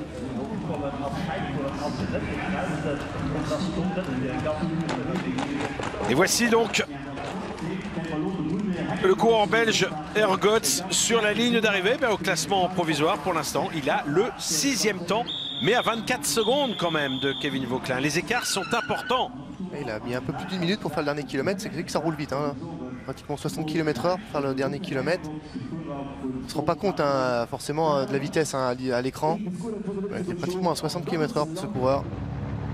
Allez, Matteo Trentin qui va passer au pointage intermédiaire. Il est loin aussi, Matteo Trentin, il n'est pas dans le jeu là pour le contre-la-montre. Donc il n'est pas dans le jeu pour le classement général. C'est ce qu'il faut évidemment déduire pour ces coureurs qui sont tous dans le top 10, enfin même sur le podium évidemment, en ce qui concerne Matteo Trentin, podium provisoire dont il va sortir. Très loin, Victor Koretsky, là, plus de 3 minutes. Pareil, Koretsky au classement général qui était placé, qui va rétrograder assez loin dans ce classement. Il était 11e au départ de cette étape. 11e, il faisait partie de ces nombreux coureurs à 18 secondes. Kjelmose justement, qui va aller chercher l'arrivée là.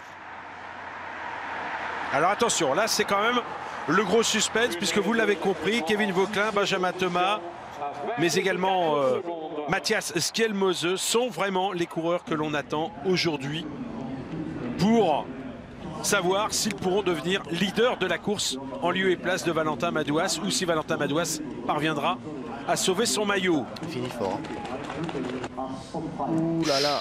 Oh, ça va être serré. Oh là là, ça va être très serré avec Kevin Vauquelin qui, rappelons-le, a le meilleur temps. Il sera devant. Eh bien, il est battu effectivement par Matthias Kjelmose qui prend donc, oh là là, l'avantage pour 2 petites secondes face aux Français. Mathias Kielmose, donc 3 secondes même, on arrondit, 3 secondes de différence avec Kevin Vauquelin, 13 secondes d'avance sur Morten Hulgaard de 3e et 15 secondes d'avance sur Thibaut Guernalec. Ouh, il y a un 4e. bon temps à 7 secondes seulement pour Bax à l'intermédiaire. Ouais. Un beau chrono, le coureur allemand. Néerlandais, pardon. La surprise peut venir hein, de ce coureur, George Bax. Non, il est néerlandais, Cédric. Oui, néerlandais, je me suis corrigé après. Pardon.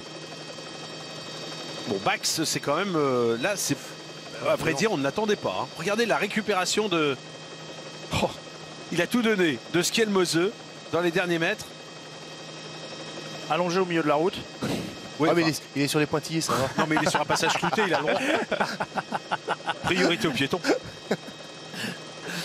Magnifique image. Merci à Dorine Jarniaz qui nous fait ces images sur cette épreuve. L'une de nos 2 envoyés spéciaux sur le Tour du Luxembourg. Alors on a Benjamin Thomas aussi qui ne devrait pas tarder à franchir la ligne. C'était, on avait Clément Berthet, mais il était rattrapé. Hein. Clément Berthet a été doublé par Benjamin Thomas. Donc ça devrait être Benjamin Thomas, le prochain coureur qui devrait franchir la ligne d'arrivée. Je rappelle, hein, il y avait 1 seconde d'écart entre Benjamin Thomas, ou 2 secondes. 1 seconde à l'intermédiaire entre Benjamin Thomas et Kielmose. Bon, vous avouerez quand même que sur Bax, on ne l'avait pas vu venir. Hein, parce qu'on n'a pas non plus énormément de références. Je ne suis pas certain qu'il ait disputé un seul chrono cette saison. Tout à l'heure, on en parlait avec Alexis Renard. On ne fait pas forcément beaucoup de contre-la-montre. Eh bien, lui, c'est son premier chrono dans une course UCI cette année. Il faut dire qu'il y a pas mal de courses sur lesquelles il a abandonné. Il a abandonné sur le Tour de Suisse. Il a abandonné sur le Tour de Pologne. Là, on nous montre Clément Berthet, alors que normalement, il a été rattrapé par Benjamin Thomas. Là. Et voici Valentin Madouas qui va passer à l'intermédiaire. Il est en retard, Valentin Madouas. C'est pas une énorme surprise. Maintenant, tout est question de temps perdu. Et là, il y en a quand même pas mal. 20 secondes, 17 secondes. 17 secondes. 17 pas trop secondes. mal quand même. Non, c'est pas trop mal. Même s'il a déjà virtuellement perdu son maillot de leader, on le rappelle. Hein. Exactement, puisque Kielmose n'avait que 18 secondes de retard. Enfin, il l'a perdu. Effectivement, il l'a quasiment perdu. Alors qu'il lui reste encore la moitié du parcours à effectuer.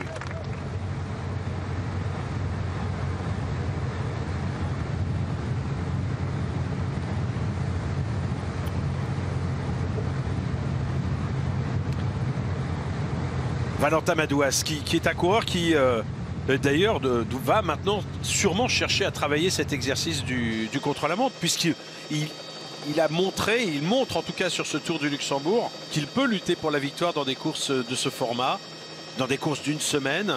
Il doit travailler sa position, il est sûrement encore perfectible, mais il le reconnaît de bonne foi, ça n'a pas été jusqu'à présent sa priorité. Ah oui, non, il doit le travailler. Il est amené, alors que là c'est Clément Berthet. On voit aussi en train de récupérer, qui s'est assis sur le trottoir. Mais oui, il doit bien sûr travailler cet exercice-là. On le sait, il a des lacunes dans l'exercice du contre-la-montre. Alors que Benjamin Thomas arrive maintenant. Attendez, c'est pas normal ça quand même que Benjamin Thomas arrive maintenant. Si on est vraiment sur des images du direct, on rappelle que Benjamin Thomas, il était passé avec 1 seconde seulement de retard sur Mathias Kielmose à l'intermédiaire. Alors, il a perdu son dossard, mais il n'a pas perdu quand même, j'espère, beaucoup de temps sur cette deuxième partie de parcours.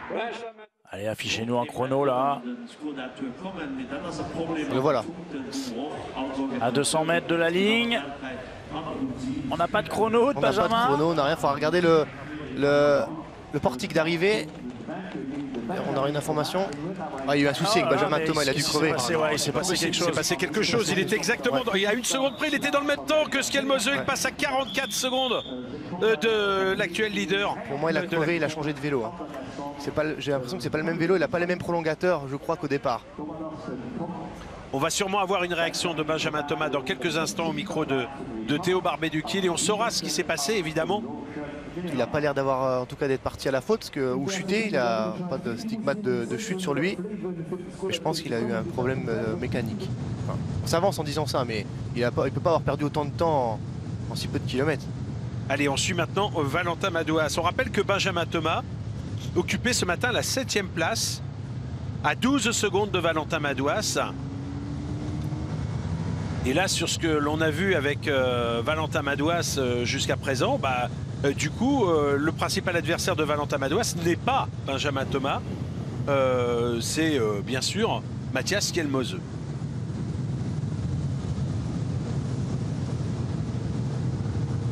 Ce qui est quand même intéressant pour la suite de ce Tour du Luxembourg, pour l'étape de demain, alors on va attendre l'arrivée de tous les coureurs, hein, bien sûr, c'est qu'il n'y a pas des gros écarts. Hein. Il n'y a pas des gros écarts, il y a des bonifications demain à aller chercher. C'est loin d'être joué, hein, ce classement général, si on reste dans ces proportions-là. Il n'y a pas des gros écarts et on sait que Valentin Madouas, c'est un coureur qui aime faire la course et Benjamin Thomas, c'est un coureur qui aime aussi faire la course. Donc je pense que demain, on peut s'attendre à une grosse course de mouvement. T'es surpris quand même de l'écart à l'arrivée de Benjamin Thomas, hein. Honnêtement, un peu, parce que quand on voit l'intermédiaire et quand on voit l'arrivée sur une partie qui lui convient parfaitement. Il s'est passé quelque chose, c'est d'accord. J'imagine. Parce que c'est vrai que ces prolongateurs. Tu connais, ouais, c'est pas les mêmes. J'ai l'impression que c'est pas les mêmes, ouais. Confirmation, hein, il s'est passé quelque chose. Benjamin Thomas est passé devant nos envoyés spéciaux. Il n'a pas voulu répondre tout de suite aux questions. Non, mais là, il était contrarié. Perturbé par un élément dont nous n'avons pas encore connaissance. Allez, ça fait 25 minutes que Valentin Madouas est parti dans ce contre-la-montre. Le meilleur l'a fait en 34 minutes. Donc vous voyez, dans moins de 10 minutes, nous serons fixés dans une dizaine de minutes concernant la performance ou pas de Valentin Madouas. Allez, Florian Sénéchal ici, qui va aller chercher l'arrivée. C'est pas Rémi Cavagna. Hein. Bien Sénéchal. On voit, il est bâti, hein, Florian Sénéchal. Vous avez vu un peu la carrure comme ça, c'est assez impressionnant vite face. On sent le sprinter, hein, le coureur de classique. Il y avait des qualités, hein, au niveau du chrono, hein. Quand il est passé chez les pros, je me rappelle, chez Cofidis, il allait plutôt bien en chrono. Je ne sais pas s'il l'a fait à fond ou pas, on n'a pas fait attention à son intermédiaire. Il joue le général, donc je pense qu'il l'a fait à fond. Ouais, on voit son faciès. Après, j'ai peur que ce soit un peu loin quand même, hein, parce que ça fait déjà un moment. Hein. Le parcours ne l'avantageait pas, c'est sûr. Il est loin à 1,50. Il était à 1,33 à l'intermédiaire, 51e. Presque 2 minutes de perdu. On va certainement se concentrer sur la dernière étape. Hein.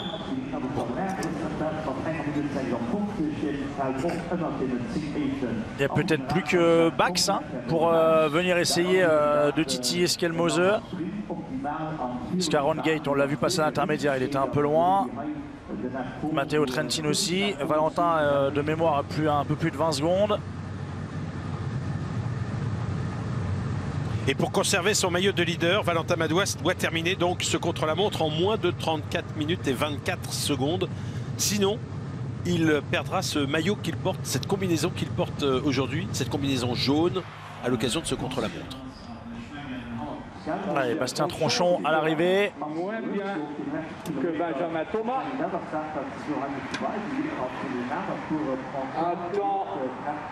Bastien Tronchon, le meilleur jeune de ce Tour du Luxembourg qui, rappelons-le, appartient à l'équipe AG2R Citroën Espoir.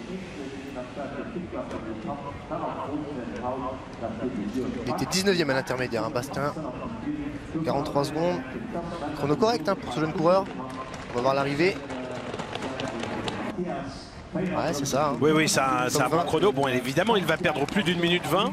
Mais, malgré tout, Bastien Tronchon fait un chrono tout à fait honorable. Il va perdre aussi des places, vous vous en doutez, au classement général. Il n'est que stagiaire. Hein. Il n'est que stagiaire, exactement, puisqu'il a été promu. Enfin, promu n'est pas le bon mot d'ailleurs, parce qu'effectivement, il est chez AG2R U23 et donc il a ce statut de stagiaire qui lui permet de participer à cette épreuve sur la fin de saison. Il l'est depuis le 1er août. Bastien Tronchon était 5e au départ de ce contre-la-montre. Et il va être dépassé par des coureurs comme, bien sûr, comme Mathias Skelmose, comme Clément Berthet, comme Benjamin Thomas, comme Rune Heregots. Il sera probablement plus dans le... Ah, je ne vais pas m'avancer, je vais attendre quand même. Je vais dire, il ne sera plus dans le top 10, mais on va attendre quand même un petit peu. Je n'ai pas fait les calculs. Aaron Gate à l'arrivée. Aaron Gates, lui, était 4e du classement, mais on a vu sur le pointage intermédiaire qu'il avait déjà perdu beaucoup de temps. Il est passé à 30 secondes à l'intermédiaire de Skelmose. On va voir s'il a réussi à inverser la tendance sur la deuxième partie. Non, il a continué à perdre du temps. Voilà, il va passer ici. Quasiment 50 secondes de retard pour Aaron Gate.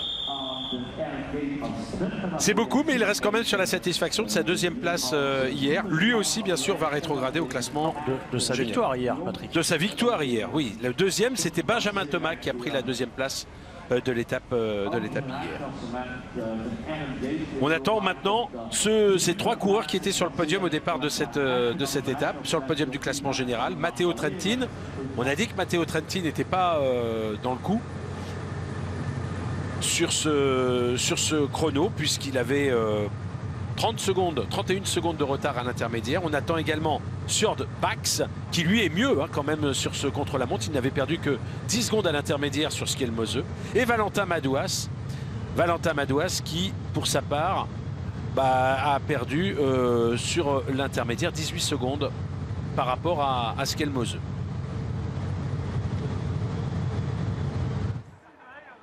Allez, Trentin, maintenant. Non. Si, c'est ça, pardon. Matteo Trentin.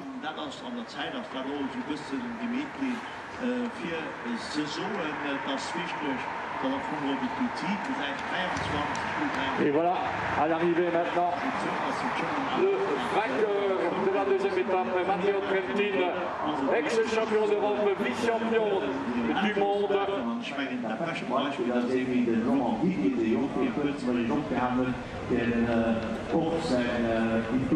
Allez, Matteo Trentin qui va en terminer maintenant dans ce contre-la-montre, le leader du classement par points, qui n'en marquera pas à l'issue de ce contre-la-montre, parce qu'il n'est pas parmi les meilleurs. On sait que Matteo Trentin, voilà, 9e place cependant. En termes de rang, écoutez, il marquera peut-être pas de points, mais pas beaucoup de points en tout cas. Mais sa situation n'est quand même pas déshonorante. Voilà, il a fait un beau chrono. Oui. Il va certainement aller chercher un top 10.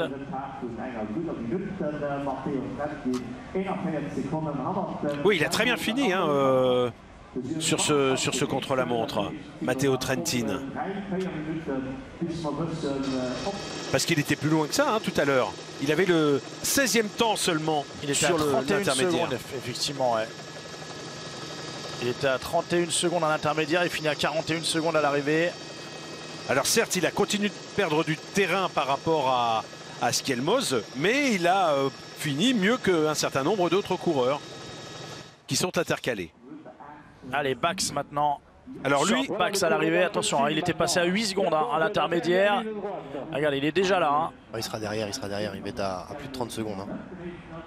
Je pense. Il est déjà en 34 minutes à peine là. 34,05 le meilleur temps. Il a à peu près repris une quinzaine de secondes, plus rapide que Matteo Trentin, plus rapide que Matteo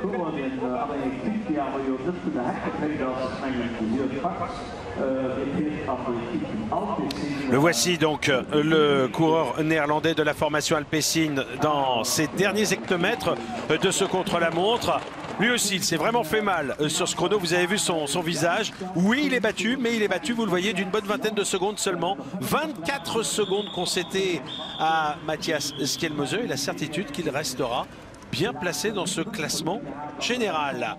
On n'attend plus qu'un seul coureur, c'est Valentin Madouas. Skelmose a roulé très vite dans la dernière partie quand même. Il a repris beaucoup de temps à tous ses adversaires. Il a repris du temps à tous ses adversaires. C'est assez remarquable ce qu'a réalisé ce jeune coureur de la formation Trek Segafredo, même si, bien sûr, on en avait fait depuis le départ l'un des favoris de cette épreuve.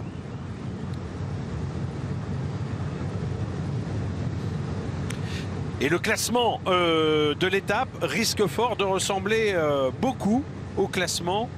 Enfin, le classement général risque de ressembler beaucoup au classement de l'étape, hein, tel qu'on est parti, avec certes quelques coureurs qui vont venir s'intercaler. On espère que Valentin Madouas, évidemment, en fera partie, puisqu'il portait le maillot de leader. Même si, on le sait, il a perdu tout l'avantage qu'il avait sur Skelmose, que vous apercevez ici dans la vignette à gauche, à l'issue du premier pointage intermédiaire. Il passe sous la flamme rouge, Valentin Madouas. Il sera battu, Valentin Madouas. Il était à 18 secondes hein, à l'intermédiaire.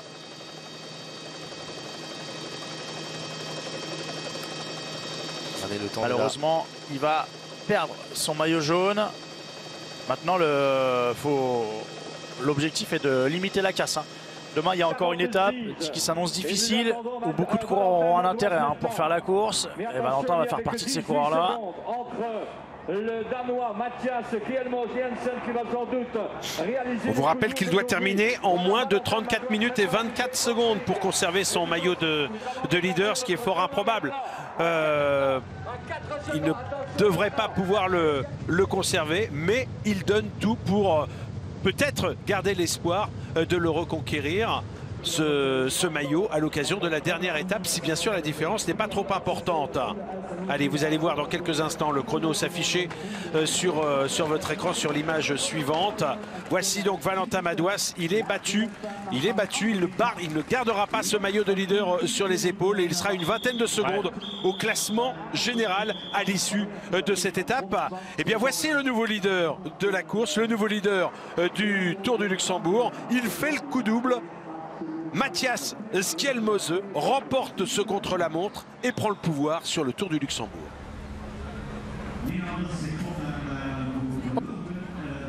Allez, on revoit l'image de Valentin Madouas dans ce final. Est-ce que pour autant on peut dire que Valentin Madouas a démérité?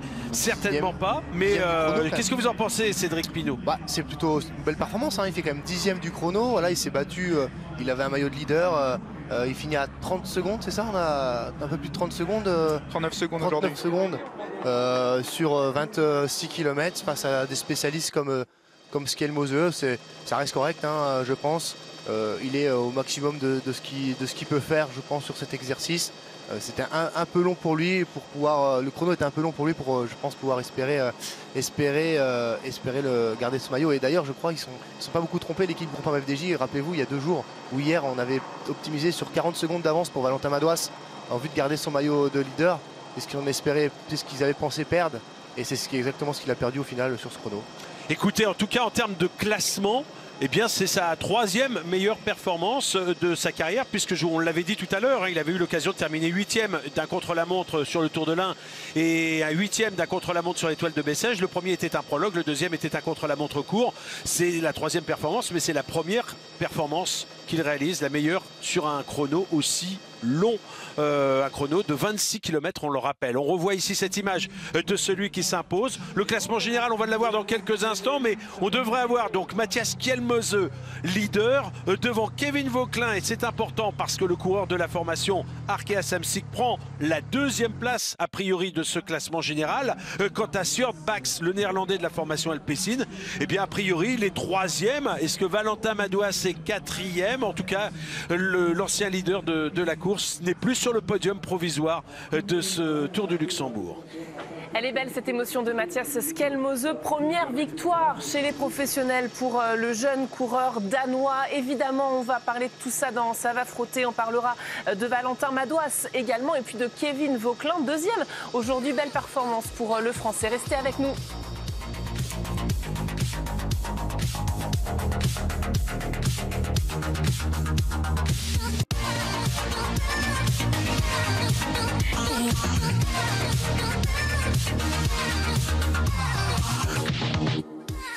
Une première victoire chez les professionnels pour Mathias Skelmose. Ça vaut bien ces émotions, ce temps de récupération après le contre-la-montre et puis ensuite bien sûr l'émotion au moment d'apprendre qu'il s'impose. Mathias Skelmose, danois dont on vous parle depuis le début du Tour du Luxembourg, à peine 21 ans, donc qui a déjà réalisé une magnifique saison et qui s'impose aujourd'hui sur ce contre-la-montre du Tour du Luxembourg.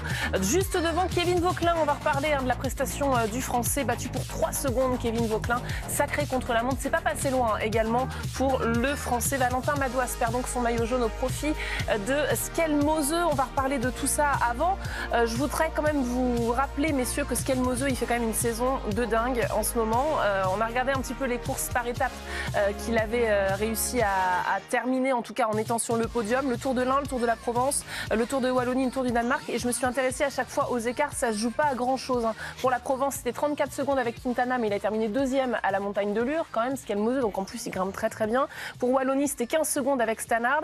Pour le Danemark, c'est 9 secondes avec Laporte. Et puis, bien sûr, vous le savez, pour le Tour de l'Ain, c'était 6 secondes avec votre coéquipier Guillaume Martin. Alexis, on est quand même avec quelqu'un qu'on coche, non, à chaque fois qu'il est au départ d'une course, j'imagine, Skelmoseux.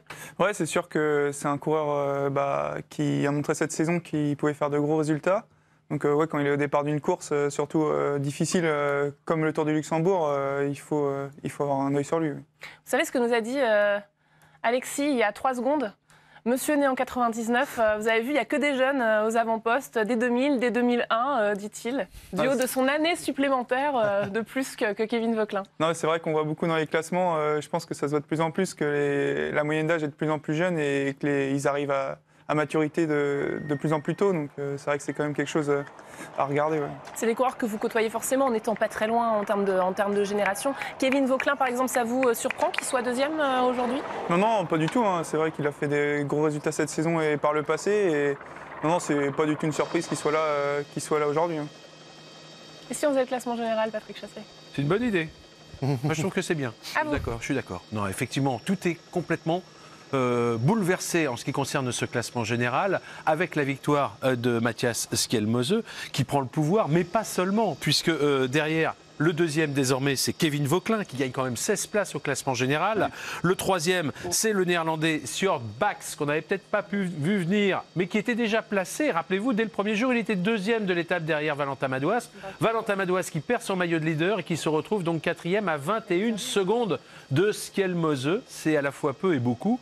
Peut-être beaucoup trop, on va en parler dans quelques instants. Et puis derrière, eh bien, on va retrouver, en ce qui concerne ce classement général, Kevin Genietz, le coéquipier de Valentin Madouas, donc 2 coureurs de l'équipe Groupama FDJ dans le top 5.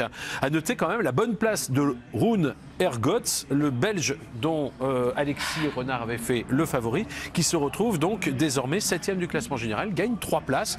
Et Benjamin Thomas qui reste dans le top 10 malgré sa contre-performance aujourd'hui. Benjamin Thomas, 10e, alors qu'il était au départ 7e, je crois, de ce classement. Dû à un incident mécanique, hein, cette contre-performance, on l'entendra dans quelques instants. Vous n'êtes pas content, Christophe? Non, mais Patrick jette des fleurs à Alexis, il reparle de Rune Ergots. Il faut quand même signaler que Patrick a gagné son prono. Mais non, on s'en moque quand c'est la première victoire. C'est la première victoire de Skelmoseux, mais c'est la première victoire aussi de Patrick dans un prono. Dans un prono sur le Tour de Luxembourg. On a déjà quitté le plateau avant la fin sur cette émission. Bon. Alexis, je voulais vous remercier. Vous avez un train à prendre, on va vous libérer. Mais oui, il a raison. Il part avec les honneurs. Alexis, merci d'avoir été avec nous tout au long de la journée. Je ne peux pas vous quitter sans vous demander votre pronostic final pour le classement général. Qui va gagner ce Tour du Luxembourg? Eh ben... On va regarder. C'est la spécialité de Claire. Elle aime bien poser la question. Non, je dirais Kevin Vauquelin quand même. Parce que je suis chauvin et que demain, c'est une très grosse journée demain. Très difficile. Mais... Il ne cite pas Benjamin Thomas, mais il cite Kevin Vauquelin à la fin du chrono. Bonne rentrée.